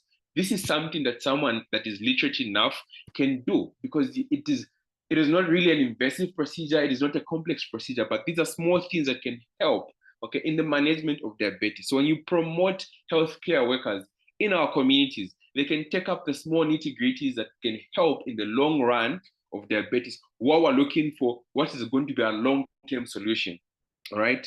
Then this is a point I've just explained earlier, the integrated mobile clinics. So we realized that instead of people going to, for example, if someone had the flu, so instead of them just going to a TB clinic, we can incorporate all these burdens. Remember, one of the challenges we found that diabetes was not the only problem. It was not the only healthy problem in our communities, right? We found that there was other challenges like that were prevalent in our communities. So instead of people going just to an HIV clinic, we can incorporate these clinics, okay? They become a mobile clinic so that when people go for their diabetic checkup, they can also check for their HIV status. They can also check for their TB, you get the point, right? So we are integrating all these clinics and incorporating the healthy care workers so that they come together and help in the management of diabetes. And then developing of telemedicine for remote monitoring, okay? So you realize that we have identified that there's lack of infrastructure, there's lack of healthy personnel. So then what is the solution that you're going to have? Because you're having a scarcity in the people that are able to manage diabetes. This is why we're going to develop telemedicine for remote monitoring. So like I said, the management of diabetes requires random blood sugar testing, your blood pressure. These are things that our health care workers can do, and integrating telemedicine, they can upload such data on particular platforms or systems. And then our specialized doctors who are in urban communities, who are in more level hospitals, can see this data and see how patients are doing in the community. This is remote monitoring. So we're just incorporating everything we've said into telemedicine. Yeah, so these are some of the recommendations we have. I'm not going to delay you most of the time because everything I've explained in our recommendations. So the next slides are just images and everything regarding our recommendations and solutions. So we realize that when you do the particular recommendations that we have given in our portfolio, what are some of the expected impacts, benefits, and challenges you're going to face? Okay, so when you talk about the benefits or the impact, we're going to have improved early detection of diabetic cases. Remember, early detection is better because you're able to manage the patient, give them a longer lifespan, reducing morbidity and reducing mortality of diabetic related cases. Okay, then we're going to have a better access for rural health. Remember, we're integrating communities, we're integrating clinics. So meaning a patient doesn't have to just go to one clinic to be treated for their HIV, for their TB, but they can go to this one clinic where a majority of the problems that they face in the community can be operated. And then we have reduced complications, like I mentioned earlier on. So these are just our benefits. But what are some of the challenges that you're going to encounter for you to implement our healthy portfolio? Okay, so these are sorry, I'm seeing the mic that is open. So these are our challenges. These are some of the challenges that we identify that can be there. Okay, the limited funding. Okay, Africa in general has a very poor economic system. So it means that even our funding to a healthy care system is constricted. So we've realized that funding is going to be a problem for you to implement our idea, because you need more. You need to train individuals, build some temporary infrastructure, to mention but a few. Geographical isolation of some areas. Some areas are very far off from the urban areas and you need some form of transport to move to those areas, like by moving on water, okay, because there are no good infrastructure roads that you can go through. Then we've already talked about the trained shortage of medical personnel. So these are just the challenges that you can encounter for you to implement our healthy portfolio. And then I think I've mentioned already the importance of community healthcare workers. So we said they improve the access to undeserved areas. They help educate and support diabetic patients, okay? Because you're going to help educate them on their lifestyles and the implication of what those lifestyles have on the condition that they have. We're talking about public health campaigns, which are already mentioned here, okay? Raising awareness on diabetes, these rural communities, like physical exercise and proper nutrition, okay? And then, like I said, everything much has been explained. The integrated chronic disease management. So this is a management where you bring chronic diseases together, so that when a patient visits a hospital, they just don't visit that mobile clinic for one particular condition, but they're being screened, managed, and Godwin, treated. please wind up. Oh yeah. So I think here I've explained more. Let me just go to my last point, which is the role of research in diabetes care. So we also found that there was a lack of research in the role of diabetes care, especially in rural areas. So the role of research is simply going to increase an understanding the epidemiology. What are the statistics? What is the prevalence? Okay, what is the incidence of diabetes in rural communities? And then this is going to help us to track, okay, is our portfolio being effective?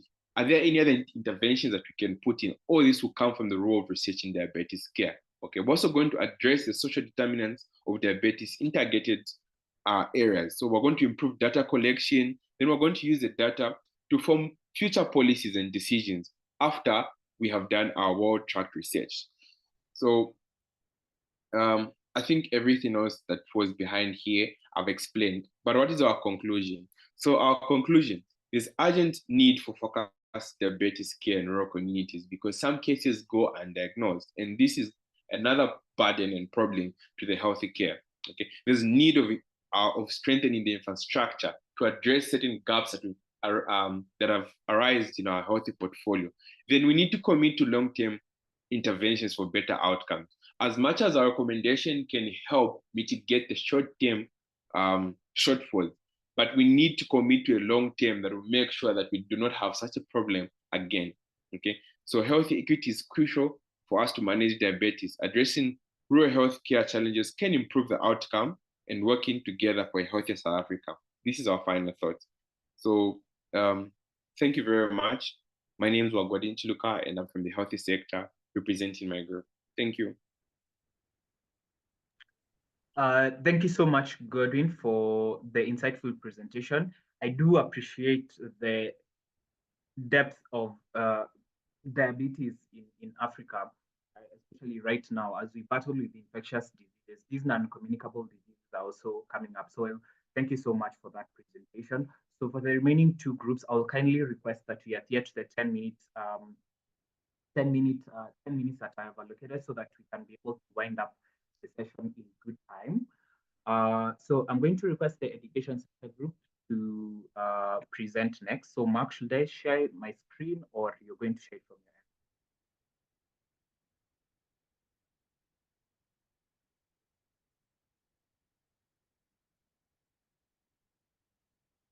end? Mark or Charity?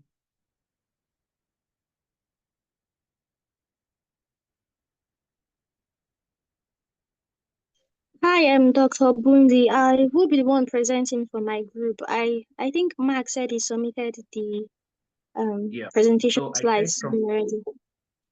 So I share it from my end? Yes, please. Okay.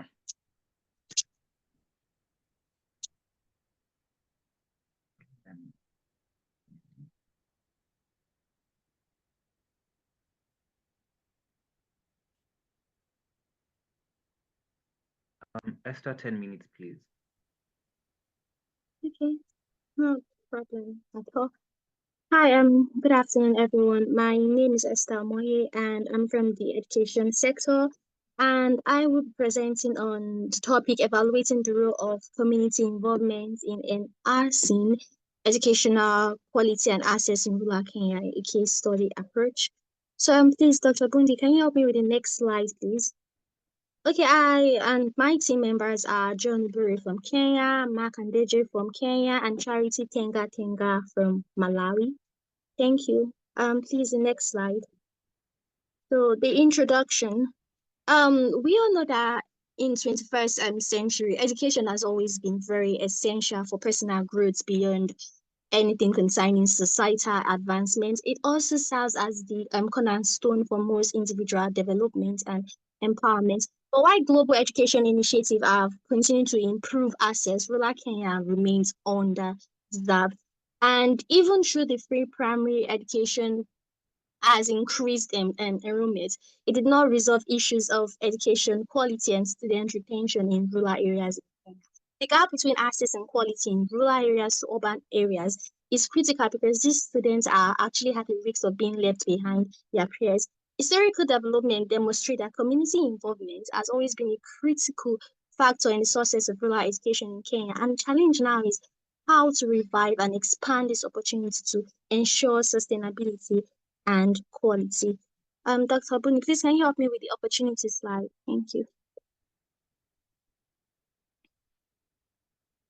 Thank you very much.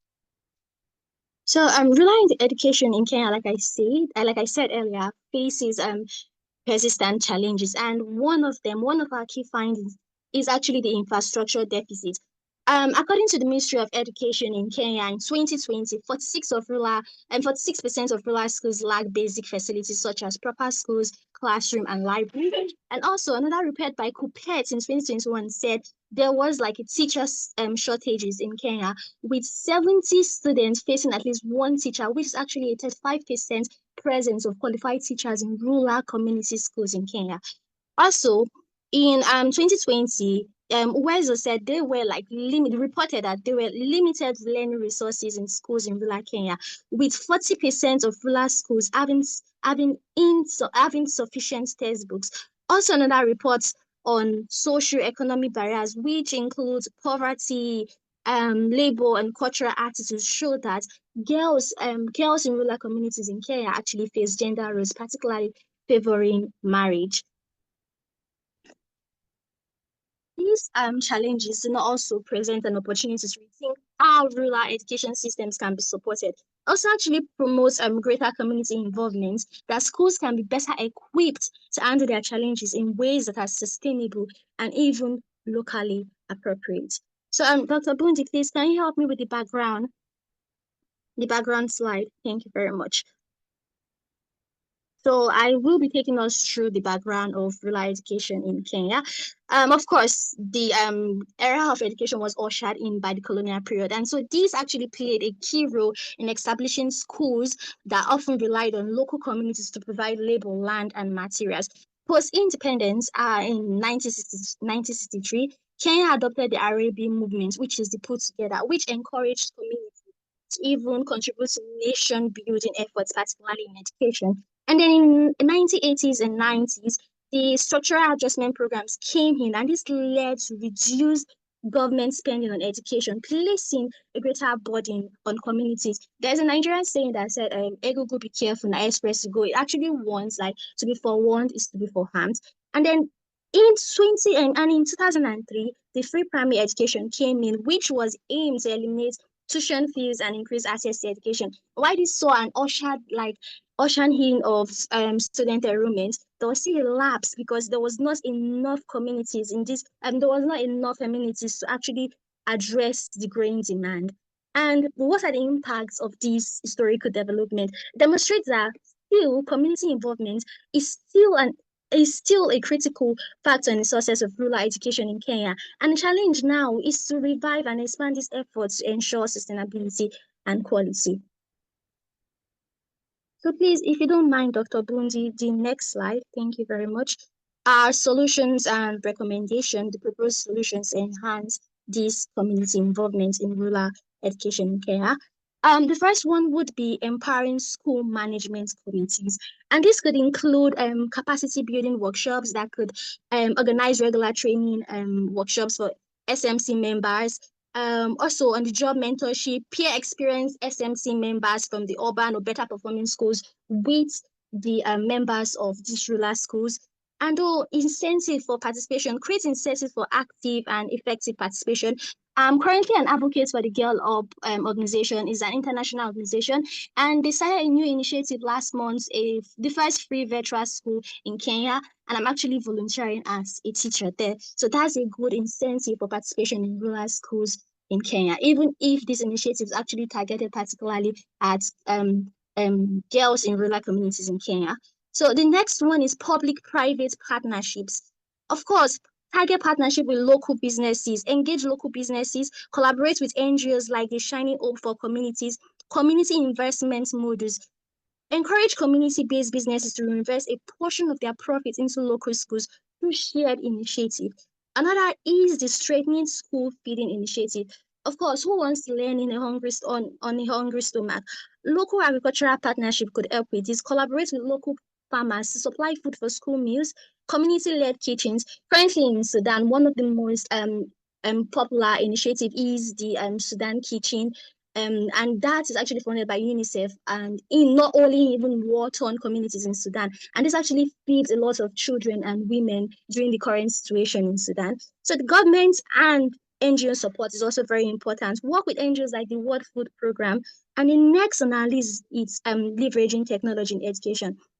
In a 2021 report, at least not up to 40% of the population African youth can be described as a digital literate. So this could start with by getting low-cost digital tools, by teacher training in digital literacy, organize specific training programs, ensure that teachers actually proficient in using these digital tools, internet and offline solutions. Of course, the areas with poor internet connectivity, and also they could prioritize offline learning solutions that still offer this interactive content. And please, Dr. Boone, to the next slide. Thank you very much. Our solutions and recommendations, the potential challenges. Of course, for every solution is a potential challenge. So for our first potential challenge, we have resistance to change. And I think in some communities, most rural communities, SME members may resist new training or management methods due to ingrained traditions and practices. Currently, one of the founders in Nigeria of an education, like a rural health education initiative, complains that most Nigerian households would favor education for their younger male children rather than their older out of school female children, and it actually cause for worry. And I think that is not really ingrained in their favor of education, but actually ingrained in certain cultural tradition that involves the girl and boy child narrative in Africa as a whole. Funding limitations, organizing and sustaining programs that may require significant financial resources may not be available. Also, turnover of SMC members. High turnover rates could also lead to a deficit if there's no proper management. Another challenge is the sustainability of partnerships. Sustainability is very important because many PPs rely on donor funding, and when such funding ends, the initiative might collapse, leaving schools in worse condition, differing objectives. Private sector organizations might have objectives that do not align with educational goals of the community. And yes, of course, I mean, it's a capitalist state in 2024, and everyone wants to make money out of everything they do. Coordination difficulties. Coordinating multiple stakeholders together, government and the private sector, NGOs and schools can be complex sometimes and can lead to delays. And another of our challenges is logistical issues which could affect remote areas. Food security, which may also be affected by seasonal changes or droughts. We also have community management. Also, in very poor regions, parents and community members may not have the time or even the resources to contribute to such programs. And then another one of our challenges is the infrastructure.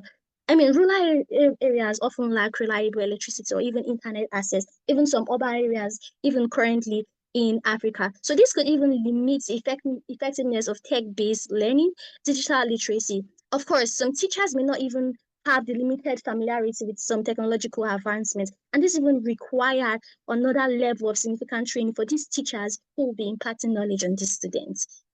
So I think the summary of our challenges across all strategies should be like funding limitations, geographical isolation, and cultural resistance. Dr. Pundi, please can you go to the next slide, which is our executive summary. Thank you very much. The impact and significance. So our key points recap is that the Kenyan government's effort, like the free primary education, have improved access to education, but have not fully resolved the quality issues in rural areas. Community involvement is critical to bridging gaps in infrastructures, teacher shortages, learning resources, and student retention in rural schools. Solutions such as empowering school committees, promoting public-private partnership and enhancing school feeding programs, and even using technology and expanding these volunteer networks have the potential to drive sustainable improvements. Like there's the Teach for Kenya, there is also the International Childhood Education, which I'm a member of, and there's even the 100 Global Innovation Program yearly. So our potential, please can you take it to the next slide for our potential impact of recommendation? Thank you very much. So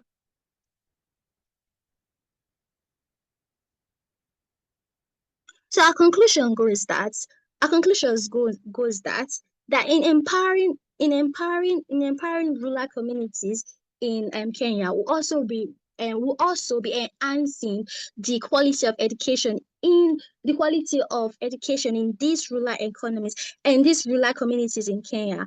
And the more efficient way to do this is also increased community accountability and involvement, enhance decision making at the school level, resulting in better education outcomes for students, enhance infrastructure and learning opportunities, higher attendance and retention rates, strengthening school feeding programs in partnership, bridging the digital divide and addressing teacher shortages. So our call to action say, as we reflect on the role of community involvement in enhancing educational access and quality, it becomes evident that long-term success is not actually reliant on facts, on theories, but will also require sustained collaborative efforts from everyone involved, local communities, persons, government institutions, NGOs, and the private sector. The future of rural education in Kenya depends not only on policy reforms and research papers, but also on the active engagement of the very people who are most affected by these issues and even not even affected by these issues, and also the rural communities themselves. Because the future of education in rural Kenya is at crossroads, and government policies alone, though very important, will not be enough to address the deep-rooted challenges facing rural schools.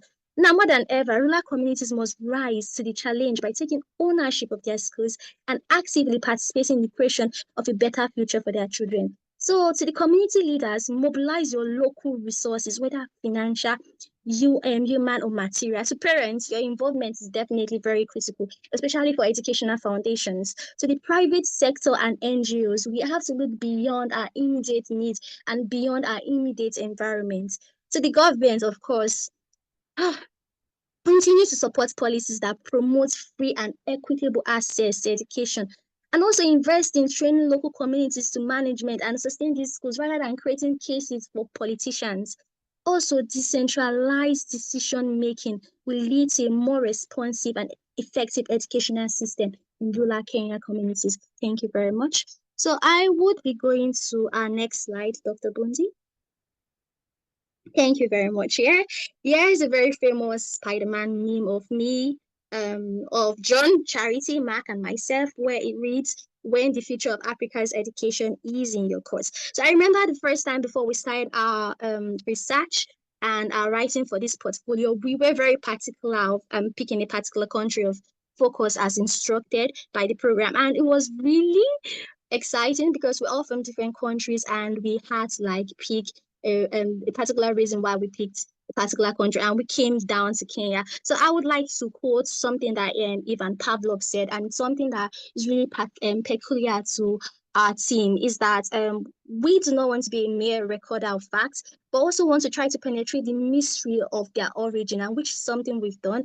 And also there's this very popular Spider-Man saying that, whatever comes our way, whatever battle we have raging inside us, we always have a choice. It's the choices that make us who we are. And we always choose to do that. John is always looking out to every other person in the group, telling us about new opportunities. Mark has been the glue of this team. I don't think he's a human. And Charity has always stirred us together. And well, I've been whatever Charity, Mark, and John has needed me to be. And in more ways than we can imagine, we've created our own Spider-Verse. So thank you very much. It's been a pleasure.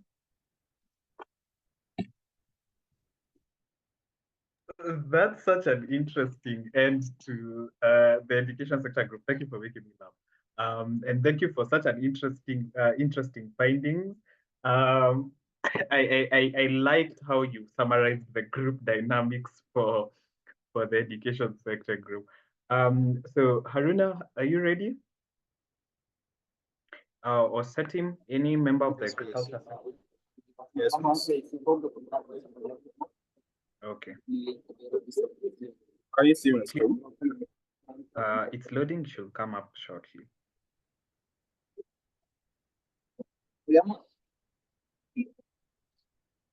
In a few minutes, I think it's yes, we are good now. All right, thank you very much. I apologize maybe if there is any background noise. I'm at the airport. I'm coming to Ghana from Italy, so I have to do this presentation. So our topic was on climate change forces a significant threat on agriculture, particularly in Nigeria, where the sector plays a crucial role in the economy and food security. So our case study was focused on Nigeria, and in our study and our research, we have identified the previous research has focused on these three areas. That's for patterns, temperature changes, pests, for the rainfall, studies have examined the impact of changing rainfall patterns on crop yields, which is one of the topics I'm currently working on personally, where we are investigating the impact of erratic rainfall on agro-food systems in Ghana, especially in the Upper West region, focusing on income and yields. We also identified the research has also identified the effect of rising temperature on agricultural productivity, where they were looking at variables like the impact of temperature changes on agriculture. Studies have also investigated the influence of climate change on the spread of pests and diseases. And climate change is one of the focus of the World Food Forum organized by the Food and Agriculture Organization of 2024. Very serious circumstances. The case of climate change in Nigeria, there are various impacts, which is in the economic dependence, vulnerability, and change, and specific impacts. So Nigeria relies heavily on rainfall, and not even in Nigeria, but across a lot of African countries, which they rely heavily on rainfall for their agriculture, which is impacting their economic growth and employment. Nigeria agriculture is also vulnerable to climate change due to its reliance on rainfall systems. So they basically rely on rainfall systems. So if there's no rainfall, basically their crops are affected. And climate change has also specific impacts on major crops in Nigeria, affecting yields and livelihoods. So if their crops are not able to perform well, it means that their livelihoods are basically going to affect. We also looked at the success and failures in adaptation efforts that has been made previously. And examples of successful adaptation measures include drought-resistant crop variety. So people have actually used resilient crops to actually fight the climate change issues. And also, but then it hasn't seen a significant impact. We also have the implementation challenges to effective implementation include policy limitation and funding gap, which is a serious issue, especially in Ghana, for instance. There is no startup policies that are guiding startup growth, and even in Nigeria, there are no policies that are guiding startup growth. There is also a need for coordination, because coordination is very important for us to implement these adaptation strategies to ensure that we fight against the climate change issues. In terms of global context of climate change and agriculture, we have global crisis and poses a lot of significant issues in terms of our food security and agricultural productivity, which the World Food Forum of the Food and Agriculture Organization took it as a main critical point this year to actually look for ways and strategies to actually alleviate this impact. We have projected temperature increases. There are projections that temperature will even continue to rise as the years come by.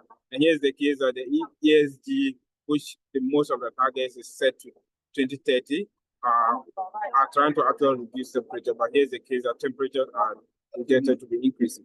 And there is also a yield to crop production, which poses a significant threat of food security. In terms of agriculture and vulnerability to climate change, there's also economic dependence and vulnerability to change.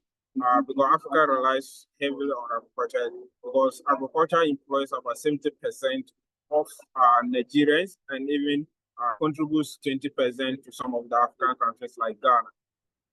the continent's vulnerability to climate change is very eminent, very due, and it's very significant because most of the agricultural activities are reliant on rain-fed agriculture. In addressing the climate change in Africa, we identified various strategies that we can use to actualize some adaptation strategies. Strategies are very crucial for enhancing resilience and soil food security.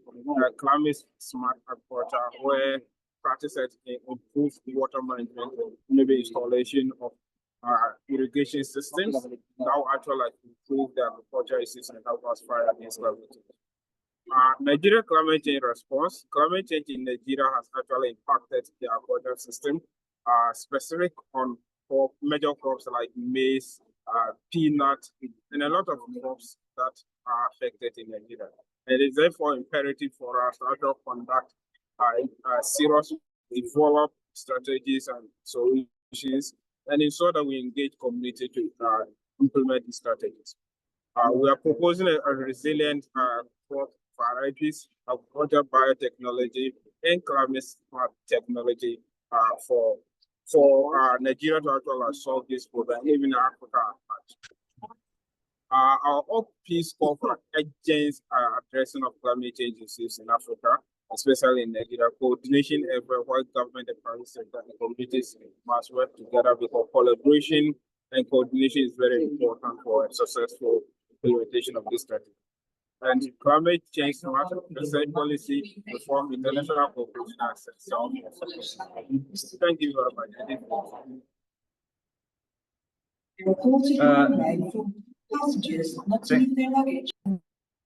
Thank you so much, Haruna, for such an excellent presentation, for the work that you have put in within the agriculture sector group. So I'm going to play the last part of the video before I make my remarks, and then we can bring the session to a close. So I'm just going to share my screen and you'll be able to see the remaining half of the video over the next 10 minutes. And then I'll make remarks on behalf of Future Africa and officially, bring this session to a close.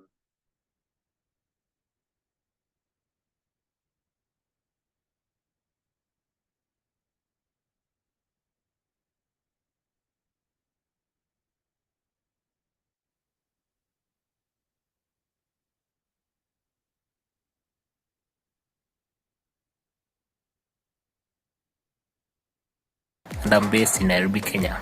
I've been working in the natural resource management sector, specifically focusing on Uganda's oil and gas resources.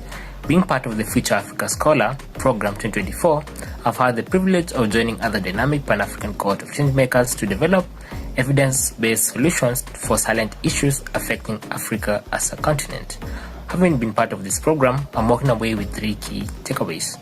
Number 1, as someone who loves writing, the intense program has provided me with an opportunity to broaden my skills in writing as well as research.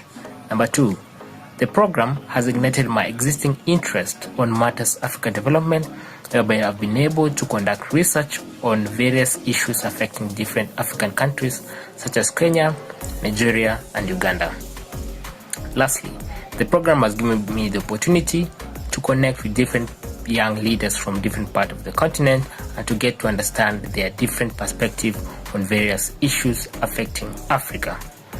As I wrap up, I'd like to say with confidence that Future Africa has made strides in aligning with their key purpose, which is, quote, to develop a community of young leaders who are passionate and knowledgeable about the political and economic dimensions of African development, end of quote. I thank you. Hi everyone, my name is Dr. Joan Chelangat from Kenya. I am part of the healthcare team in the Future Africa Scholars Program. So what stood out for me during this program was the collaborative nature. From day one, working with scholars from different countries, from different sectors, showed me that there is really strength in unity. We're not just sharing ideas, we're also building solutions, and that taught me that collaboration is really key in solving Africa's healthcare challenges. So this journey has really been transformative for me. So not only have I learned a lot, but I've also felt a strong sense of connection with my peers a strong sense of belonging and a strong sense of purpose, knowing that together we can actually come to build a better face of healthcare in the whole continent of Africa. Professionally, I see myself more than a pharmacist. I see myself as a change maker. I see myself as a leader. So I plan to use what I have learned during this program to access the undeserving communities in my country, and also to use the leadership skills that I gained to ensure that those recommendations actually are put to practice. So I am really truly grateful for the opportunity I was given by the Future Africa team. I am really grateful for the mentors and for my fellow scholars. This has been a really amazing journey, and I am excited to take what I have learned and turn it into a real impact in my community. I hope people do the same. Thank you. Hi everyone, my name is Navatans Rosemary. I'm from Uganda. I'm currently in the education sector and I work from one of the rural schools here in my country. I'm so passionate about entrepreneurship. I'm passionate about teenage girls and quality education. As a person, I joined Future Africa Scholars Program 5 months ago, and I'm happy to share that it has been a journey of learning, improving, and becoming better as a person. One, I have been challenged as a person to think beyond problems happening in my country, Uganda, but to also look at problems that are happening in other countries. For example, we've been engaging in debates, and these have really encouraged me to do more research, to know what is happening in other countries, apart from what is happening from my country. I also want to acknowledge that the debates we've been having in Future Africa as a program have really been something impactful in my life, because I've learned how to speak, I've learned how to argue out my points and views to a different people, and this has been something that I've taken home so well. I want to also acknowledge the fact that I've been able to connect and interact with different young people from different countries within Africa, and I've learned a lot from them, and I hope that these connections are going to continue for more collaborations and more development as a continent. Thank you. Good day, ladies and gentlemen, and thank you very much for this opportunity. My name is Katiso Buthelezi. I'm from South Africa. Being part of the Future Africa Scholars Program class of 2024 has been an incredibly transformative experience. This program gave me the opportunity to collaborate with other scholars from across the African continent, exchanging ideas and working together to address the socio-economic issues faced by marginalized communities in the African continent. Through this, I have gained valuable insights into creating sustainable solutions that can make a real impact. One of the most significant outcomes for me has been the improvement of my writing skills. By engaging in research and writing articles about Africa's social and economic challenges, I have sharpened my ability to articulate ideas clearly and propose meaningful change. Additionally, the program has taught me the importance of teamwork, helping me grow as a more effective and supportive team member. Overall, this journey has inspired me to continue working towards social change and to contribute actively to a better future for Africa. Thank you very much. Hello, fellow scholars. My name is Dr. Karen Denya. I'm a pharmacist from Kenya. I have been part of the Peace and Security Sector team for the Future Africa Program Scholars 2024 cohort. My journey has been transformative, it has been incredible, it has been amazing, it has been exciting, it has been challenging, but all in all, I am so much grateful for Future Africa for giving me such an amazing opportunity to go through the program and learn a lot. Coming into this program, I was a bit rooted on the healthcare sector, but along the way, I realized there's so much around Africa, there's so much beyond healthcare, which I am grateful for. Through our debates, through our assignments, through our reviews, I have been able to encounter and work with very amazing ladies and gentlemen who have shown so much passion, and I have been able to learn a lot from them. So thank you so much. I have known it is now okay to be open-minded. My name is Musa from Zambia, and I was part of the agriculture sector group. Being a part of the Future Africa Scholar Program has given me the necessary knowledge and skills and policy research, as well as writing for impact. One of my key takeaways from the program has been getting to engage with like-minded youths for the betterment and the development of Africa as a whole. I would express my immense joy and excitement in being a part of this program,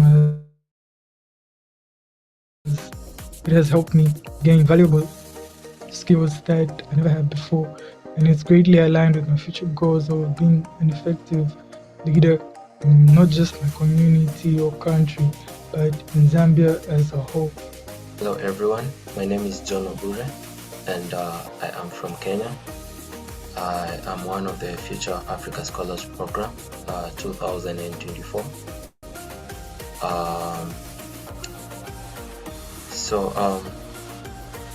As I said before, my country is Kenya, although currently we are having some political unrest. I think we are having peace regardless. So since I joined the Future Africa Scholars Program, the journey has been quite great, and the program has impacted me greatly, whereby I have been able to develop research and analytical skills, even as we worked in the education team, whereby we worked on a policy portfolio, and we tried to develop solutions to problems in the sector of education, especially in Africa. I have also been able to connect with like-minded people, whereby I have been able to challenge myself to become a better version of myself. Long live Future Africa Scholars Program, and continue making the impact the program is making. Thank you.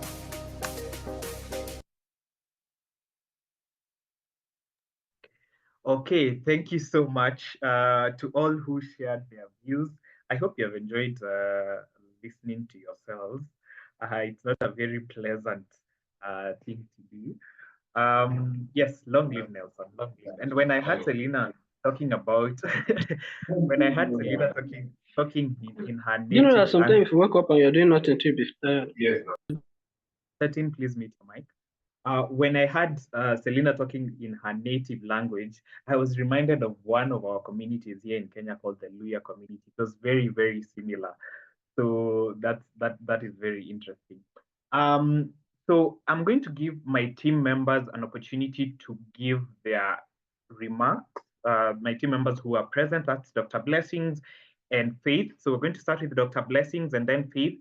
I give my closing remarks. And then we take a group photo, and yeah, I in my closing remarks, I will mention quite a number of things about the Future Africa Network. So, Dr. Blessings. Hello, good afternoon. Am I audible? Yes, you are. All right, thank you so much, and good afternoon to you guys. Really, just congratulating you for reaching this far. You guys have been an awesome group in terms of participation, in terms of the vibes as well. I think every time you could always see it in the group, the vibes that you bring. And of course, you brought forward very brilliant ideas. I enjoyed the presentations today. And you guys really, not even the sky is the limit. So go out there and be change makers. Go out there and continue speaking for Africa. You know, one thing that is really very, very important is for us to see how best we can push our continent forward. And oftentimes as Africa, we have so many ideas that we put to paper, but the implementation is always a challenge. So that's why I really hope that even after this program, all of us may go out there and see how best we can implement some of our ideas, see how best we can continue collaborating. Don't let these relationships that we've built die after this program, but let them be stronger. Let's continue exchanging those ideas. Every time you're in South Africa, you're in Kenya, you can always call upon a brother or a sister who you met during this program and say, can we meet? Can we link up? How best can we do these projects together? So let's always constantly think of ourselves, constantly think of each other, and how best we can collectively impact Africa as a continent. So thank you so much, everyone, and I'm looking forward to interacting with you a bit more. Thank you so much, and I'll hand over to you, Doc. Thank you so much, Dr. Blessings. He has been a very integral member of the team. I think you all remember him from the first debate and also the first panel session. And please, if you're in Zambia, make sure that you link up with him, and especially, I think Godwin and Sanda from Zambia. And I know, I understand, I appreciate the challenges that Zambia has been facing. I'm not sure he's very happy me just looking at the challenges of Zambia, but we are in support of moving Africa forward. I think really one of my members of my team who is a really true Pan-Africanist. Faith. Hi everyone. I hope you're good, and yeah, I'm also good. So it's so hard to make this speech because I never saw this day coming. And I feel like it has gone way by too fast, like 4 months already, and we're done. I remember when I was like starting my journey also, because I can say I also started my journey this year as a program associate, even though like I was staff, but then it was also my first time doing Future Africa programs and everything. So I was also nervous because I didn't know how the program was going to be like. And it was also a learning experience for me. And I can say I really enjoyed it because even the scholars that we had were amazing. You guys were really amazing.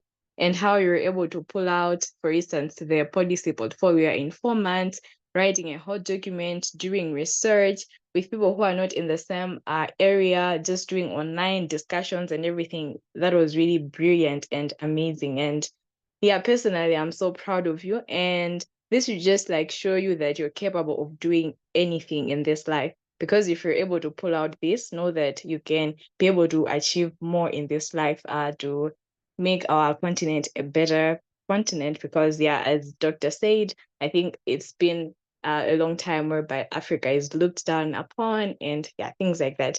But the change begins with us, and we shouldn't look down on ourselves. We should know that even though we're young now, but the future of Africa is in our hands, and Africa depends on us.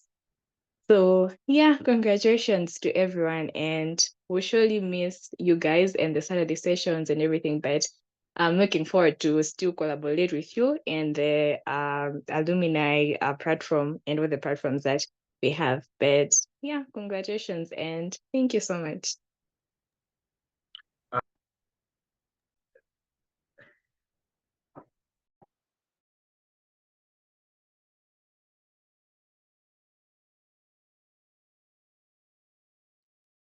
We can't hear you, Doctor. You're muted.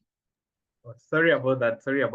So I'm saying thank you so much for that, for those remarks, Faith. Certainly, you will not be receiving more emails from Faith, so you should feel safe about that.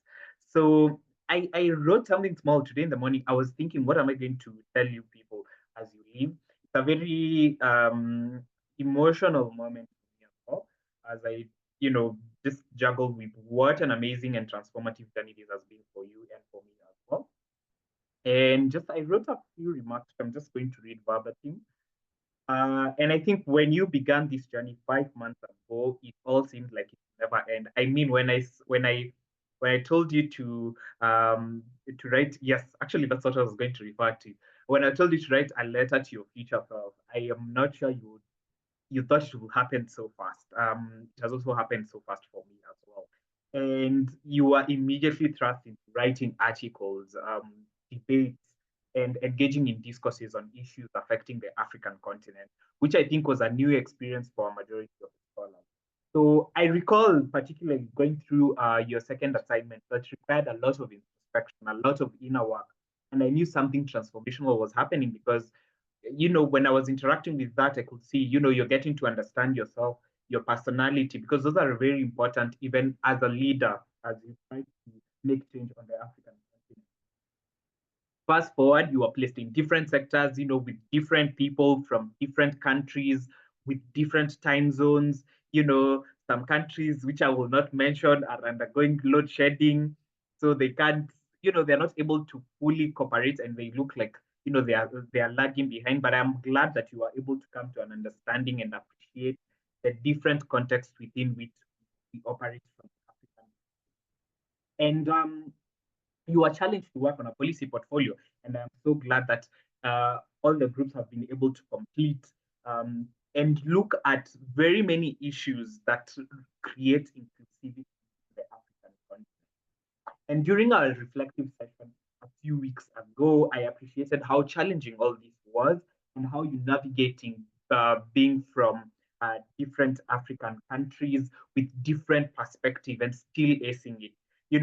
People have different ways, different ways of operation, different perspectives, different looks. We've all been through different education systems, and that is really foundational in how we view the world.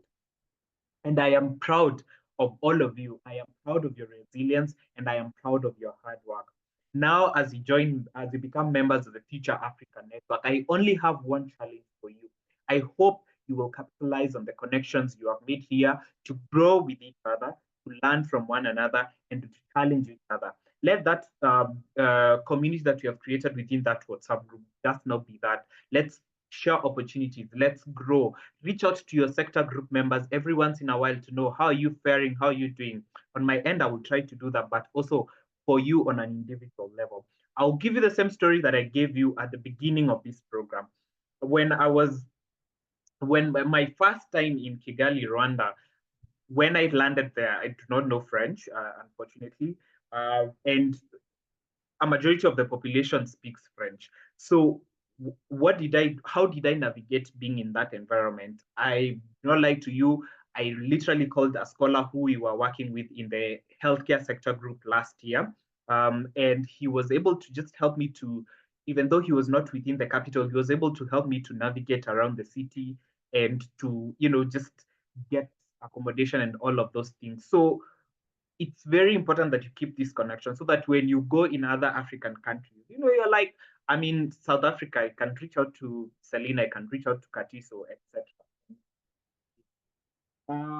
So I would say this is the beginning of your leadership journeys to transform our beautiful continent. That is my message today.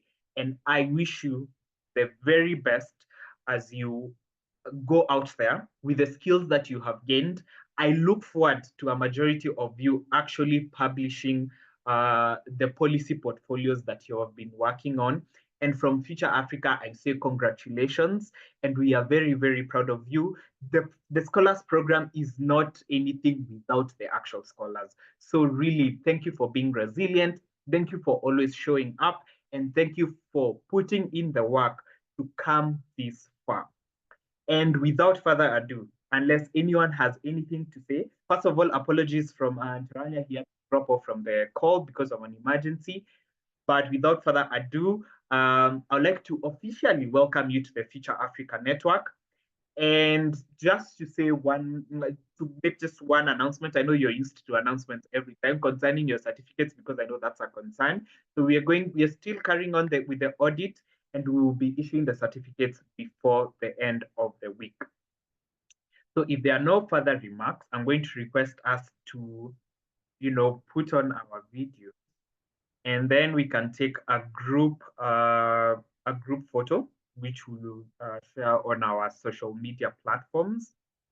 So I'm just going to give us 1 minute to do that.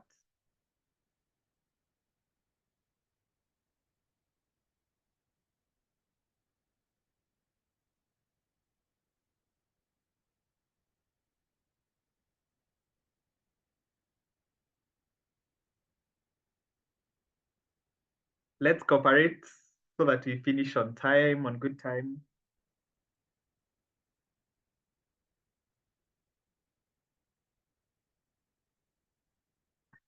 Haruna, must be nice to be in the airport at this time. Thank you. I'm still waiting for a couple. We need at least more than half have their videos on.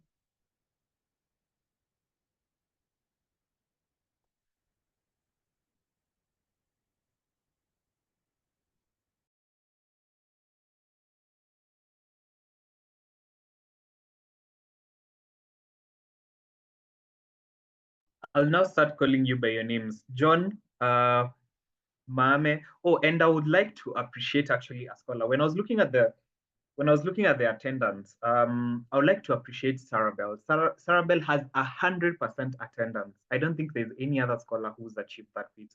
And I think it's very, very commendable. So Sarabel, I do appreciate you. And in Kenya, and I'm going to speak Kenyanese now to Sarabel, to onane nyuma ya tent, so that I can appreciate you better.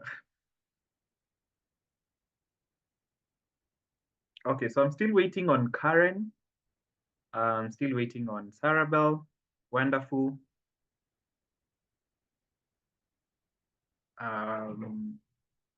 Selena and Joanne.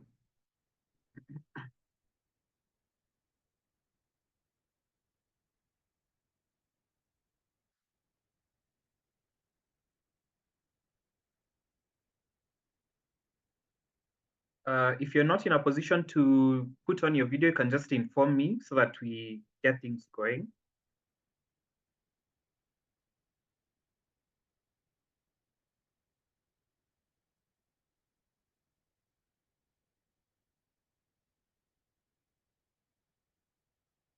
Okay, thank you, Selena. Okay, so we're just going to take the video as we are. I don't know. I'm not very good with poses, so I don't know who can give a Nelson, probably. You look like you're very ready for this photo. You can tell us, maybe say cheese, or we say Feature Africa, or say scholars, I don't know. Okay. So what will you say? Let me see. Wait, are you taking the? Are you going to take the snapshot on your end? Yeah, I'm going to take it. You can also take it as well. Okay. Let me see. Say. Okay. There's someone in the waiting room. Just a minute. Admit.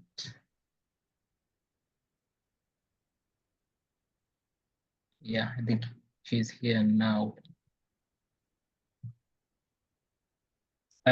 Say long live. I think long live is a good. Okay. Can we do a count? It's a good time. Yeah, can you just yeah, count of three. Yes.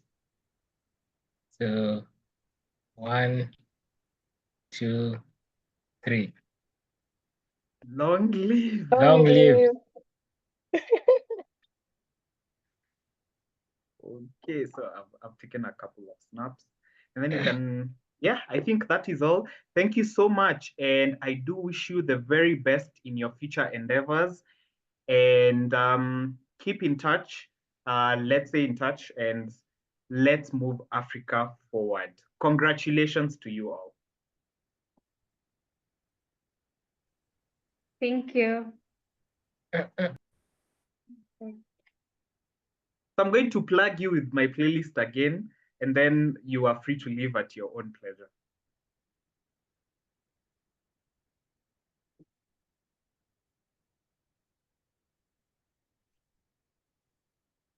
Yes,